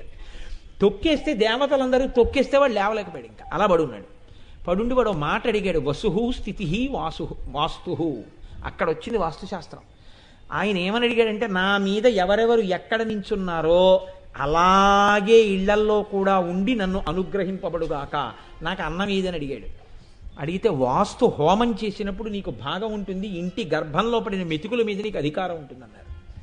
కాబట్టి ఇప్పుడు వాస్తు పురుషుడు ఏం చేస్తూ ఉంటాడు అంటే, వాస్తు హోమం చేసి ఇంట్లోకి వెళ్ళాలి, లేకపోతే ఆ ఇంట్లో యజమానికి మనశ్శాంతి ఉండదు. నేను కాదు, రామాయణంలో రాముడు చెప్తాడు అయోధ్యకాండలో ఈ మాట, పరవానస్మి కాకుత్సా తైవర్ష శతం స్థితే స్వయంతు రుచిరే దేశే క్రియాతు మితిమాం వద అన్నాడు. అయోధ్యకాండలో లక్ష్మణుడు వెళ్ళి, అన్నయ్య నువ్వు ఇల్లు కట్టమన్నావు, నేనా కట్టినవాణ్ణి, నువ్వే కట్టించావన్నయ్య, అదిగో పర్ణశాల అన్నాడు. అంటే రాముడు అన్నాడు, తప్పు, మనం అలా లోపలికి వెళ్ళకూడదు. నేను మంచి తిథి చెప్తాను. రాముడు యజుర్వేద వినీతశ్చ వేద విద్భిస్సు పూజిత ధనుర్వేదే చ వేదేషు వేదాంగేషు చ నిష్ఠిత అంటారు హనుమ. వేదాంగములు తెలుసు రామచంద్రమూర్తికి. వాస్తుహోమం చెయ్యాలరా తమ్ముడు, వాస్తుహోమం చెయ్యకుండా మనం ఆ ఇంట్లో కడితే మనకు మనశ్శాంతి ఉండదు రా యజమానికి అన్నాడు. వాస్తుహోమం చేసి గృహప్రవేశం చేశాడు. అందుకని కొత్త ఇంట్లోకి వెడితే తప్పకుండా వాస్తుహోమం చేయవలసి ఉంటుంది. కనుక ఇప్పుడు ఏ ఏ దిక్కుల ఎవరెవరు నిలబడ్డారో వాస్తు కూడా అలాగే చెప్తారు. నైరుతి యందు ఏదో రాక్షసులు ఉంటారు, ఈశాన్యమునందు ఈశ్వరుడు ఉంటాడు. ఈశ్వరుణ్ణి ప్రత్యేకం నువ్వు ఆరాధన చేయకపోయినా అక్కడ కనీసం నీళ్లు పెడితే అదే ఈశ్వర రూపం కాబట్టి అక్కడ ఆవాహనై నిలబడి ఉంటాడు. నీకు శ్రేయస్కరంగా మనశ్శాంతిగా ఉంటుంది కాబట్టి అలా పెట్టుకో. నేను అమ్మను, నీ కర్మ. ఎవడు ఏం చేస్తాడండి, రే అబ్బాయి దగ్గుగా ఉంది మందు వేసుకో, అంతవరకే చెప్తారు. నేను వేసుకోను, ఆ దగ్గులో దగ్గు తగ్గించే గుణం ఉందని నువ్వు నిరూపిస్తావా? మాని దగ్గుతూ ఉంటావు, నీ కర్మ. శాస్త్రం ఎవరిని మోసం చేయడానికి రాదు, శాస్త్రానికి అవసరమేం లేదు. నిన్ను మోసం చేయడం శాస్త్రం యొక్క ప్రయోజనం కాదు. నమ్మావు బాగుపడతావు, నమ్మలేదు బాగుపడతానని నువ్వు అనుకుంటున్నావు, ఏమవుతావో చూసుకో తర్వాత. కాబట్టి దేవతలనేటటువంటి వాళ్ళ యొక్క అనుగ్రహం కూడా నీటిలోకి వెడుతోంది. ఆ నీరు తజ్జలాం అని పేరు దానికి. అంత శక్తివంతమైనటువంటి స్వరూపము కలిగినటువంటిది నీరై ఉన్నది. ఇలా మన్ని అనుగ్రహించగలిగినటువంటి శక్తి స్వరూపమైనటువంటి పార్వతీ పరమేశ్వరుల యొక్క పాద ద్వంద్వాన్ని నువ్వు పట్టుకోగలిగితే నిన్ను ఎవరు మాత్రం ఏం చేస్తారు నువ్వు అనుకుంటున్నావు? చంపగలిగిన యమధర్మరాజు గారి యొక్క గుండెల మీద ఆ పాదమే దన్నింది. పుట్టించగలిగిన మన్మధుణ్ణి ఆ కన్నే కాల్చింది. ఇంకా నువ్వు ఆ పాదాలు పట్టుకుంటే మళ్ళీ పుట్టవలసిన అవసరం ఎక్కడ ఉంది? చావలసిన అవసరం ఎక్కడ ఉంది? ప్రారంధం ఉంది కాబట్టి ఇదే చిట్ట చివరి చావు, ఇక మళ్ళీ పుట్టవలసిన అవసరం లేదు. కాబట్టి ఆ పాదాలు పట్టుకుంటే మోక్షానికి ఎడతావు. మోక్షమే ఇచ్చింది, నీకేమి ఇవ్వలేదని నువ్వు అనుకుంటున్నావు? లోకంలో అన్నిటికన్నా గొప్ప మోక్షమే. అంత గొప్పదైన మోక్షమే ఇచ్చేస్తే ఇంకా నీకు ఏది ఇవ్వలేదని నువ్వు అనుకుంటున్నావు? ఏదైనా ఇచ్చేస్తుంది. ఏదైనా ఇవ్వగలదు కాబట్టి ఆవిడ ఏ పేరుతో పిలవమన్నారు? కామకోటి అని పిలవండి అన్నారు. అదే కామకోటి అంటే. కామకోటి అంటే ఏ కోరికనైనా కోటి అంటే హద్దు.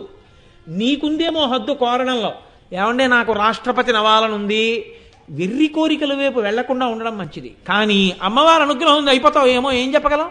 పివి నరసింహారావు గారు ప్రధానమంత్రి అవుతాను అనుకున్నాడు ఏంటి?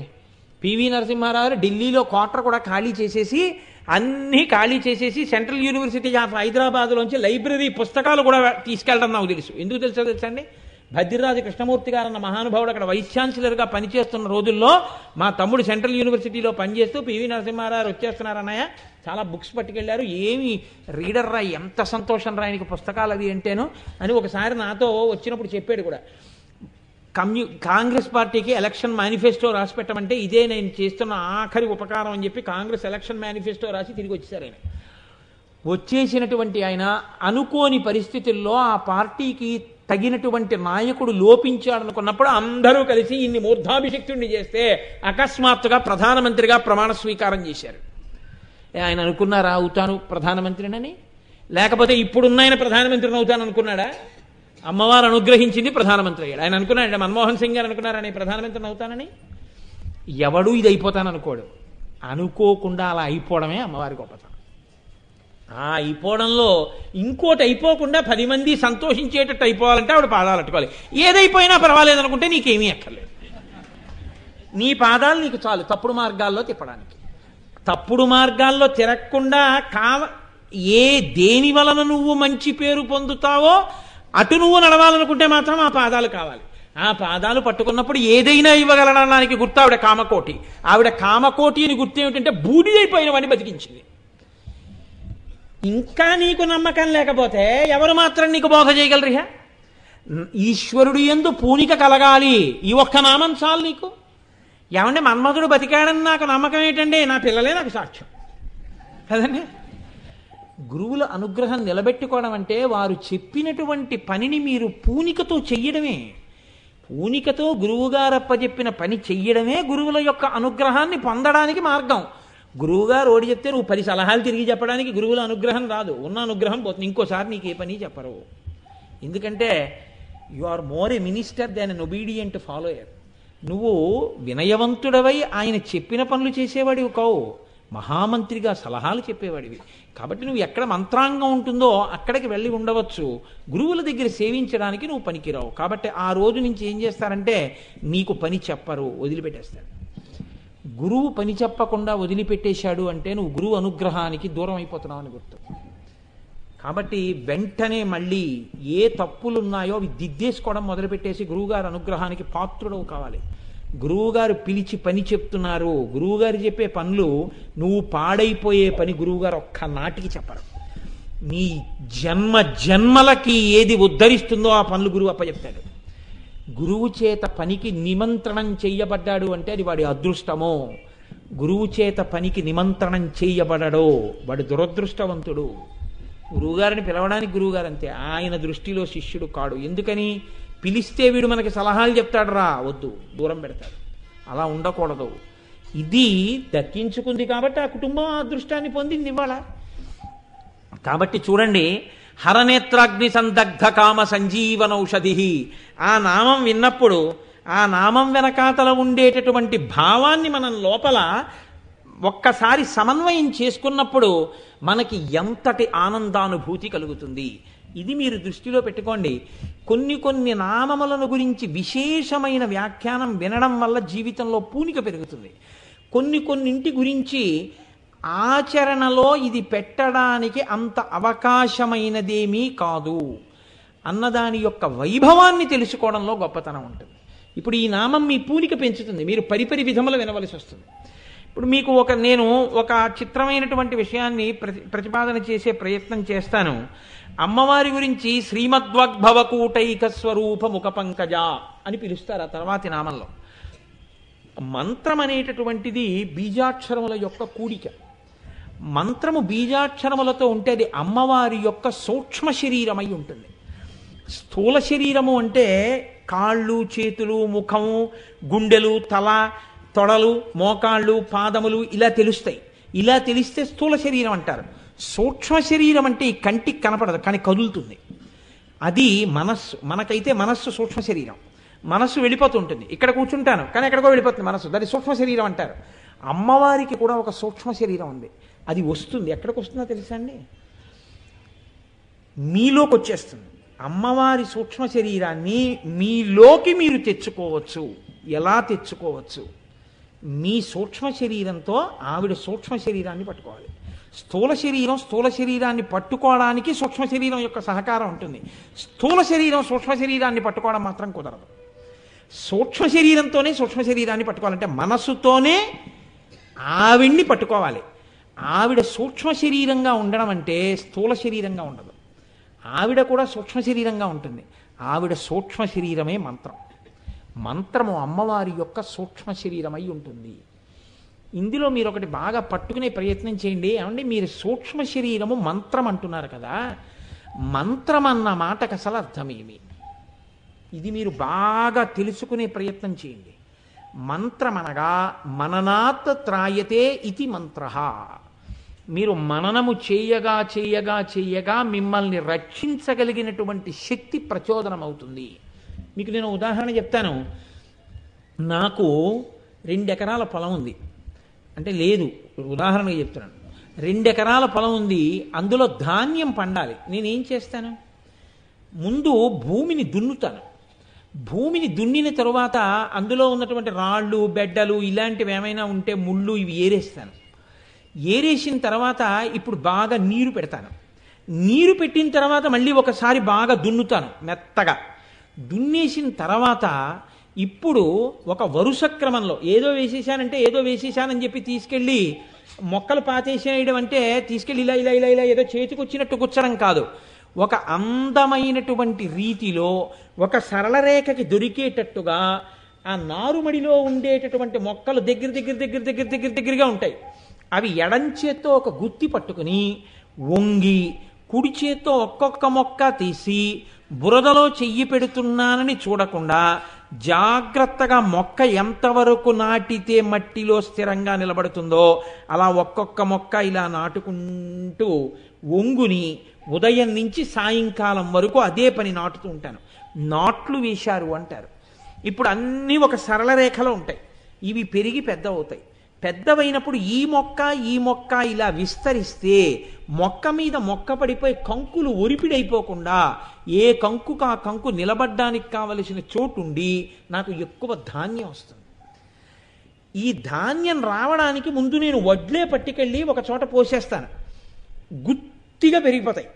ఇప్పుడు వీటిని వేరు చేసి తీసుకొచ్చి పాతుతాను. దాన్ని ఆకుమడి అంటారు.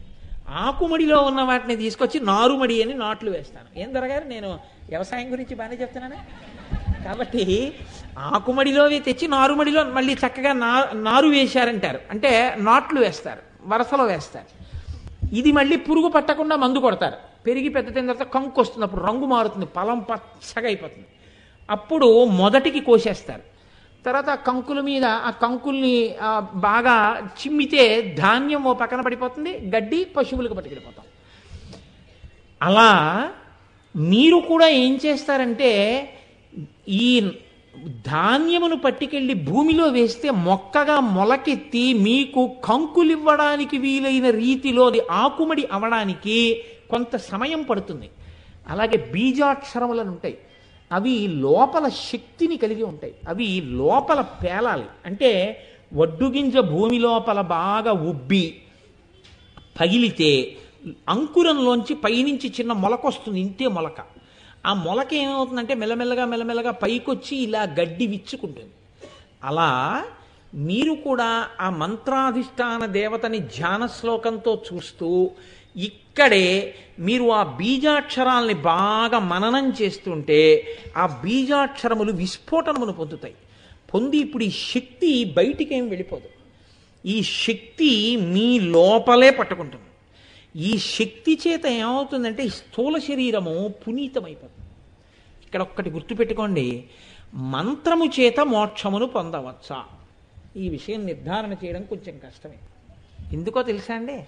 మోక్షం పొందడానికి ఏమిటి రావాలి? కొత్తగా వచ్చేది లేదు, ఉన్నది మీకు తెలియాలంతే.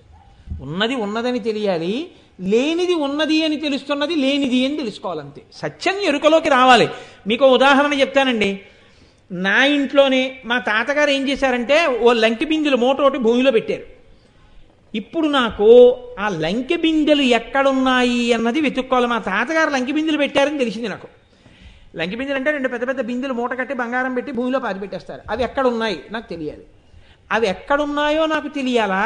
లంకె బిందెలు నేను సృష్టించాలా? లంకె బిందెలు నేను సృష్టించక్కర్లేదు, ఎక్కడున్నాయో తెలిస్తే చాలా ఉన్నాయి. ఉన్నది ఉన్నట్టు నాకు తెలియట్లేదు అంతే. ఎక్కడున్నాయో నాకు తెలిస్తే చాలు. ఇప్పుడు నేను ఎవడో అంజనం వేసేవాడి దగ్గరికి వాడి దగ్గరికి వీడి దగ్గరికి తిరిగాను. ఆయన అన్నాడు నీ హాల్లోనే ఉన్నాయన్నాడు. ఇప్పుడు నా హాల్లోనే ఉన్నాయంటే నాకు నమ్మకం కుదిరింది. ఇప్పుడు నేను ఏం చేయాలి? లంకె బిందెల కోసం తవ్వేయాలంటే. మీరు ఎంత తేలిగ్గా చెప్పేస్తారండి జ్ఞానులు. గుణపం పెట్టి తవ్వేసి మట్టి తీసేశాను, లంకె బిందెలు కనబడ్డాయి, తీసేసుకున్నాను. ఇప్పుడు నేను లంకె బిందెలు సృష్టించానా? లంకె బిందెలు కనపడకుండా అడ్డొచ్చిన వాటిని తీసేశానా? అడ్డొచ్చిన వాటిని తీసేశాను. అడ్డొచ్చిన వాటిని మీరు ఎలా తీసేశారో అలా ఇక్కడే ఉన్నటువంటి ఆత్మ అనుభూతికి రావడానికి యోగ్యమైన రీతిలో శరీరము తయారు చేయబడుతుంది మంత్రం చేత. మంత్రము చేత తయారు చేయబడితే పట్టుకున్న వెర్రి వదులుతుంది. ఆ వెర్రి ఎలా ఉంటుందో తెలుసా అండి? వెనకటికి ఒక ఆయన లంకె బిందెలు పెట్టి చచ్చిపోయాడు. చచ్చిపోతే అయ్యో వీడు చచ్చిపోయాడు రా, ఎక్కడ పెట్టాడో చెప్పలేదు, ఐశ్వర్యం అని ఎలాగో అలా ఒక ఆయన్ని పట్టుకొచ్చారు, మృత సంజీవని విద్యున్నాయన్ని. ఆయన అన్నాడు నేను బతికిస్తాను, కానీ 3 మాటలు మాట్లాడతాడు ఈయన. బతకడం అంటే ఏంటి నేను చెప్పలేను. నేను ఆ మంత్రం చేస్తూ కూర్చుండగా ఎప్పుడో గభాలను లేస్తాడు. లేచిన తర్వాత 3 మాటలు మాట్లాడతాడు. మీరు గభాలను ఈయన ఏం చేస్తారంటే ఒరే ఎక్కడ పెట్టావు ఐశ్వర్యం అని అడుగో, ఇక్కడే అని చెప్పి మళ్ళీ చచ్చిపోతాడు. ఇక్కడే అంటే ఎక్కడ? ఇక్కడే అంటే చాలు మీకు బాగా అర్థమైపోగానే వాడు మళ్ళీ చచ్చిపోతాడు 3 మాటలకి. ఇప్పుడు వాళ్ళు ఏం చేశారంటే మొదలెట్టించారు. ఆయన జపం చేస్తున్నాడు, బతుకుతాడు ఈయన ఏదో కొంతసేపటికి. చూశారు ఇంకా బతకట్లేదు. సరే అన్నం తినొద్దామని లోపలికి వెళ్ళారు. వాడు టంగులు లేచి కూర్చున్నాడు. వీళ్ళు ఉరే వాళ్ళు లేచాడన్నాడు ఈ జపం చేసి ఆయన, వాళ్ళు పరిగెత్తుకొచ్చారు. ఈ లోగావాడు ఏం చేశాడంటే వాడు బతికున్న నాళ్ళు వాడికి లుబ్ధత్వం తప్ప ఇంకోట్లేదు. లేస్తూనే అన్నాడు దూడ చీపురు తినేస్తోందిరా అన్నాడు. వాడికి బాధ అప్పుడు కూడా, అయ్యో బతికాను రా పోనీ శివ అందాం రామరామ అందాం వాడికి లేదు. వాడికి అప్పుడు కూడా ఏమిటి, రే దూడ చీపురు తినేస్తోంది, దూడ చీపురు తినేస్తోంది, పడిపోయాడు. ఇక ఈ మంత్రం పనిచేయదురా నేనేం చేయలేదని ఆయన వెళ్ళిపోయాడు. కాబట్టి అంతగా పట్టేసింది అనుకోండి మకిలి, మళ్ళీ పుడితే మాత్రం వాడు ఏమైనా పనికొచ్చాడా? లేదు. ఈ మకిలి వదుల్చుకోవడానికి తేలిక మార్గం ఏమిటంటే మంత్రం చేయడమే. మంత్రానుష్ఠానం మీకున్న మకిలి వదిలికొట్టి ఈ క్షేత్రమునందే నిక్షిప్తమై ఉన్న ఆత్మదర్శనానికి మట్టి పక్కకి తీసేస్తుంది. ఆ మంత్రము యొక్క స్థితి ఆంతరమునందు, అది బాహ్యమునందు దానికి కొన్ని ప్రయోజనాలు ఉంటాయి. గ్రహములకు ఉపశాంతి చేస్తుంది. వానలు పట్టలేదనుకోండి, వరుణ జపం చేశారు, వరుణ మంత్రాన్ని జపం చేస్తే వర్షాలు పడతాయి. అలా బాహ్యమునందు మంత్రము యొక్క శక్తిని చూపించారు లోకానికి పెద్దలు. పివిఆర్కే ప్రసాద్ గారు నాహంకర్త హరిహికర్త పుస్తకంలో రాసుకున్నారు. టీటీడీకి ఈవోగా ఉండగా వర్షాలు పడకపోతే వరుణ జపం చేయించారు. బ్రహ్మాండమైన వర్షం పడింది. శృంగేరికి చంద్రశేఖరేంద్ర భారతీ స్వామి వారు పీఠాధిపతిగా ఉండగా మైసూరు రాష్ట్రంలో అంతా ఎండిపోతే వరుణ జపం చేయించారు. ఎక్కడ చూసినా నీరు నిండిపోయింది.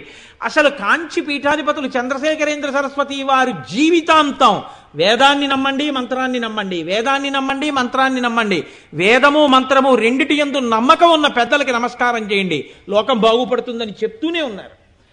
కాబట్టి మంత్రము బహుభంగిమల మిమ్మల్ని కాపాడుతుంది.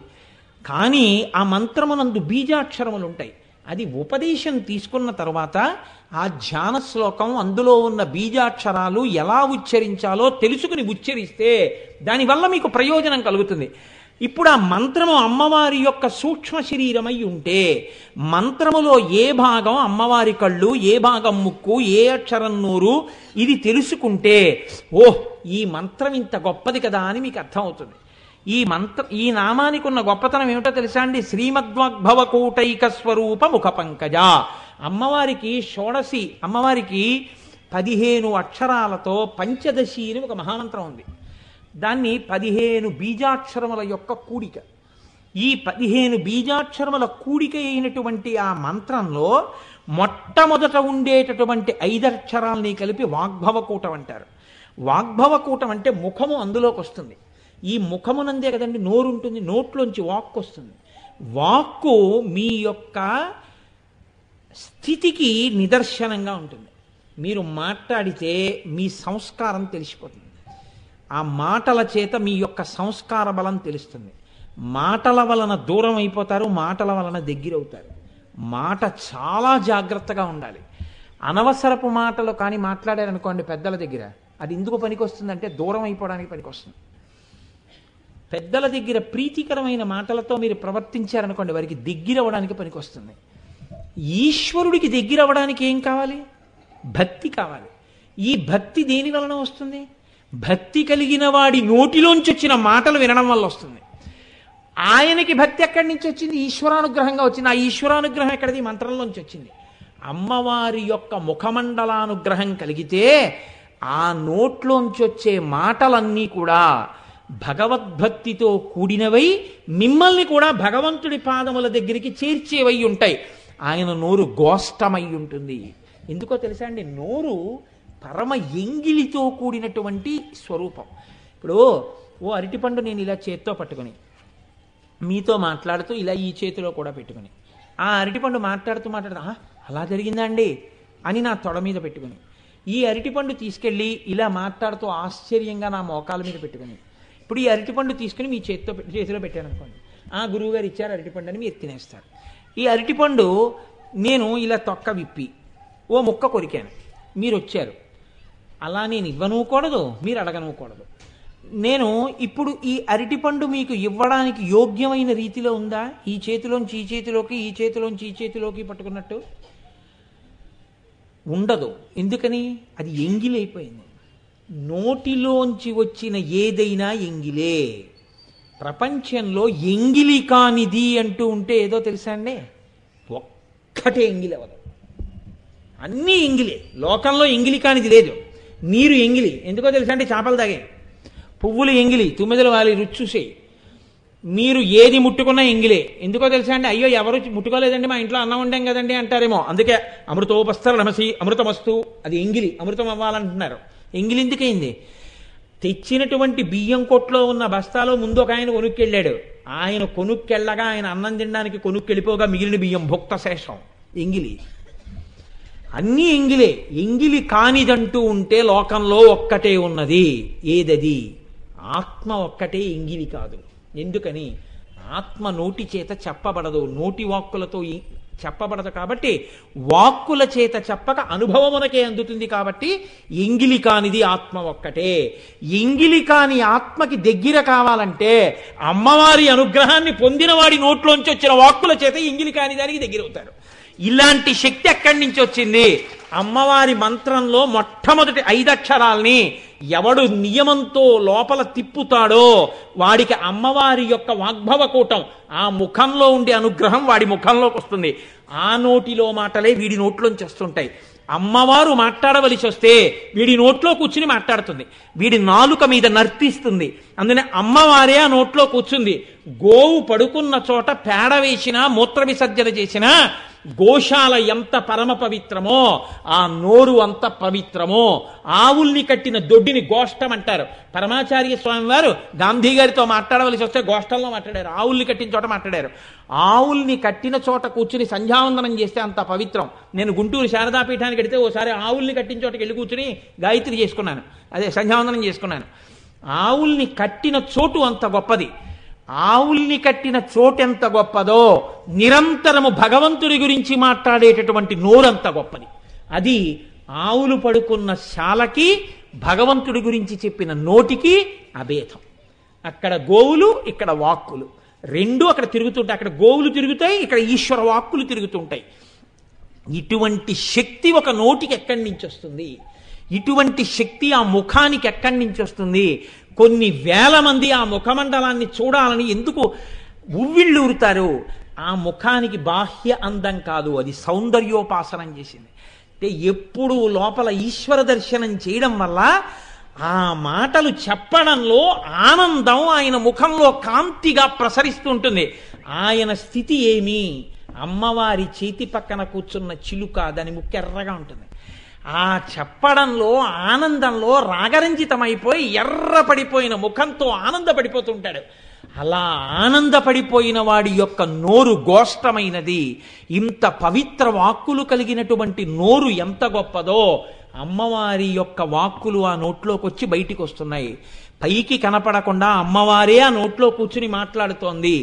కనుక ఆ అమ్మవారి యొక్క పంచదశీ మంత్రంలో మొదటి 5 అక్షరాల యొక్క అనుగ్రహం ఎవడికి కలిగిందో వాడు ఆ స్థితిని పొందుతున్నాడు. అది శ్రీమద్వాగ్భవ కూటైక స్వరూప ముఖ పంకజ. కాబట్టి అమ్మా, నీ ముఖమనేటటువంటి తామర పువ్వు ఈ పైభాగం, ఈ ముఖం ఒక్కటి ఏదుందో అది సూక్ష్మ శరీరంగా పంచదశీ మంత్రంలో 5 అక్షరాలై ఉన్నది.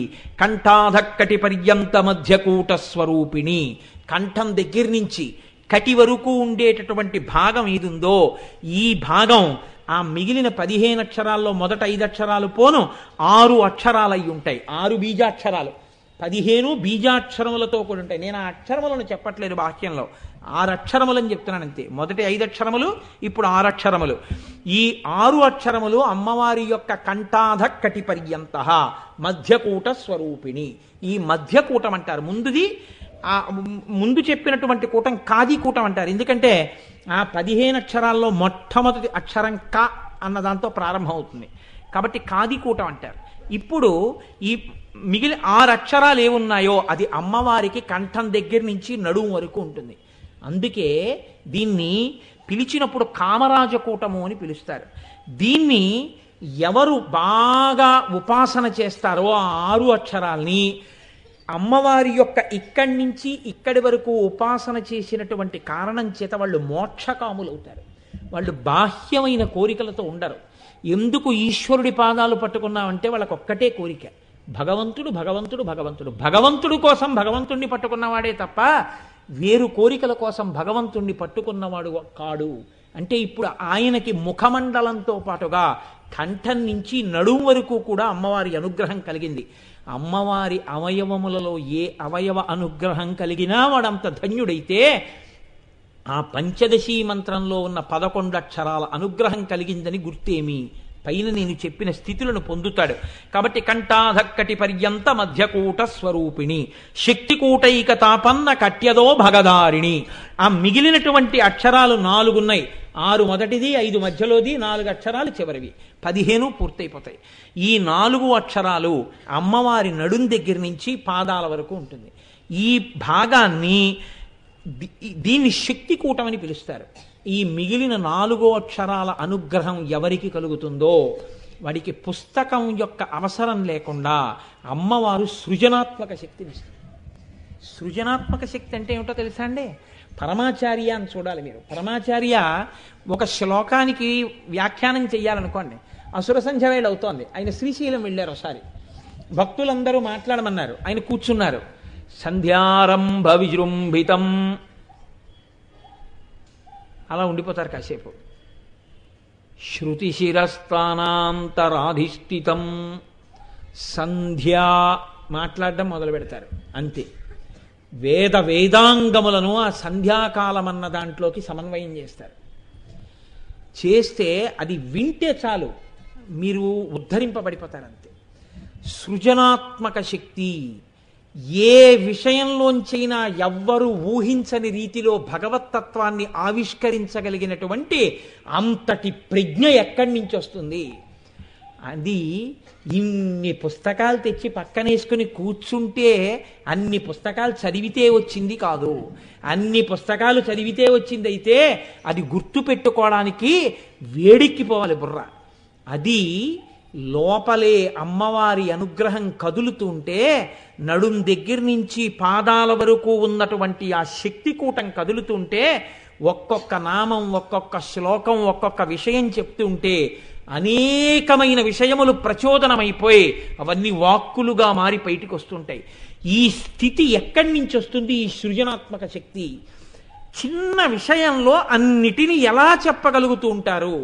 ఈ స్థితి కలగడానికి కారణం కేవలం అమ్మవారి యొక్క మంత్రంలో ఉన్న మిగిలిన 4 అక్షరముల యొక్క విస్ఫోటనం, ఆ బీజాక్షరాల్లోంచి విస్ఫోటనమైన అమ్మవారి యొక్క శక్తి.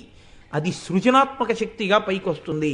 కాబట్టి శక్తికూటైకతాపన్న కట్యదో భగదారిణి మూలమంత్రాత్మిక. ఈ నామంతో ఇవాళ ఉపన్యాసం పూర్తి చేస్తాను. మూలమంత్రాత్మిక అంటే నేను ముందు చెప్పినటువంటి 15 అక్షరాలతో పాటుగా కేనోపనిషత్తులో అమ్మవారు 3 రూపాలతో కనపడి జ్ఞానప్రబోధం చేస్తుంది. అవే ఉమ, ఓం, హైమవతి, హ్రీం, బహుశోభమాన, శ్రీం.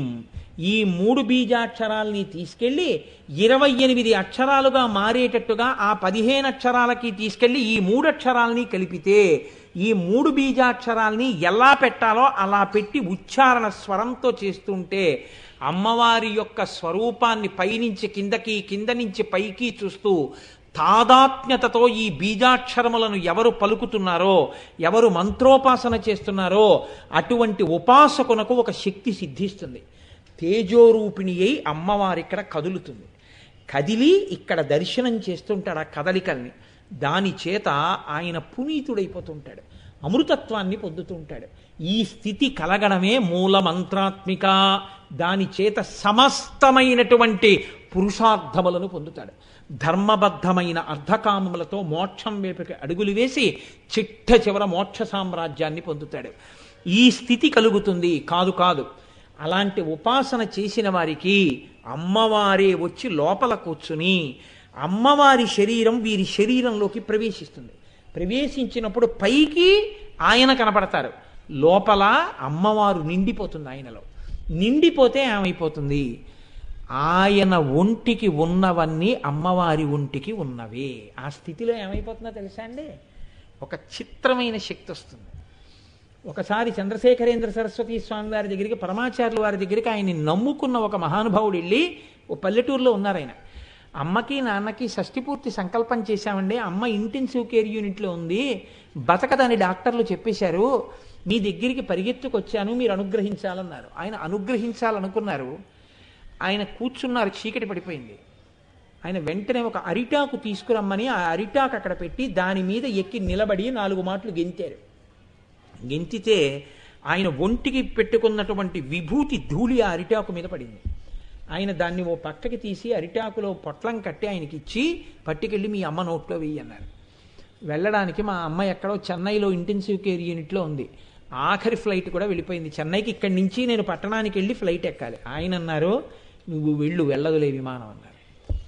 ఈయన విమానాశ్రయానికి వెళ్ళేటప్పటికీ విమానం ఆలస్యంగా వచ్చింది, సిద్ధంగా ఉంది. ఈయన విమానం ఎక్కారు, వాళ్ళ ఊర్లో దిగారు, పరిగెత్తుకుంటూ హాస్పిటల్కి వెళ్ళారు. డాక్టర్లు అన్నారు, she's in all respects she's dead, చచ్చిపోయింది ఆవిడ. ఇంచుమించుగా ఏదో వెంటిలేటర్స్ అవి పెట్టాం, ఆర్టిఫిషియల్గా ఆక్సిజన్ అవి. ఇంకా నువ్వు ఏదో పరమాచార్యుల వారు విభూతి అన్నావు, మాకు పరమాచార్యుల వారు అంటే గౌరవం ఉంది. ఆవిడ అని నోరు తెరిచింది. ఈయన అరిటాకులో విభూతి తీసి ఆవిడ నోట్లో వేశారు. వెయ్యగానే ఒరే నాన్నా అన్నారు.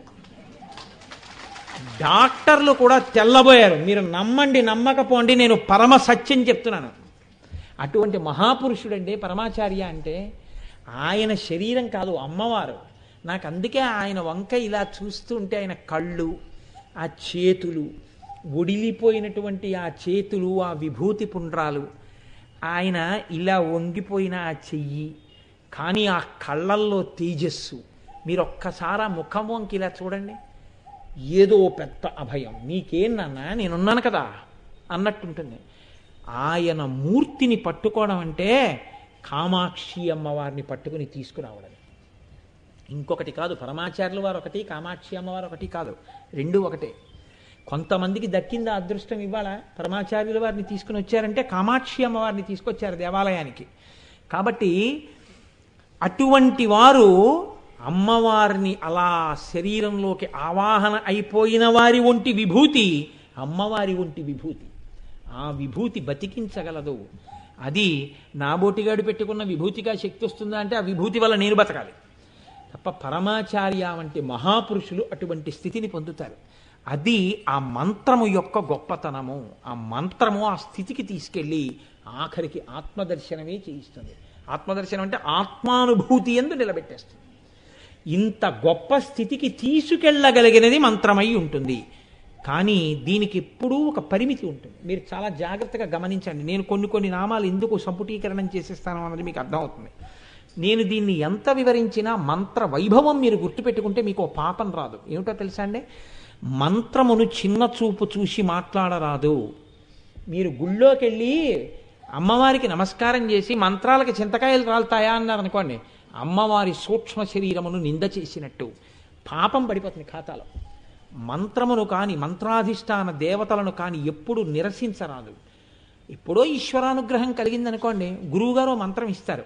అందుకే గురువుని ఎప్పుడు ఈ మంత్రం ఇమ్మని అడగరాదు. నాకు ఈ మంత్రం ఇవ్వండి అని గురువుని ఎప్పుడు అడగకూడదు.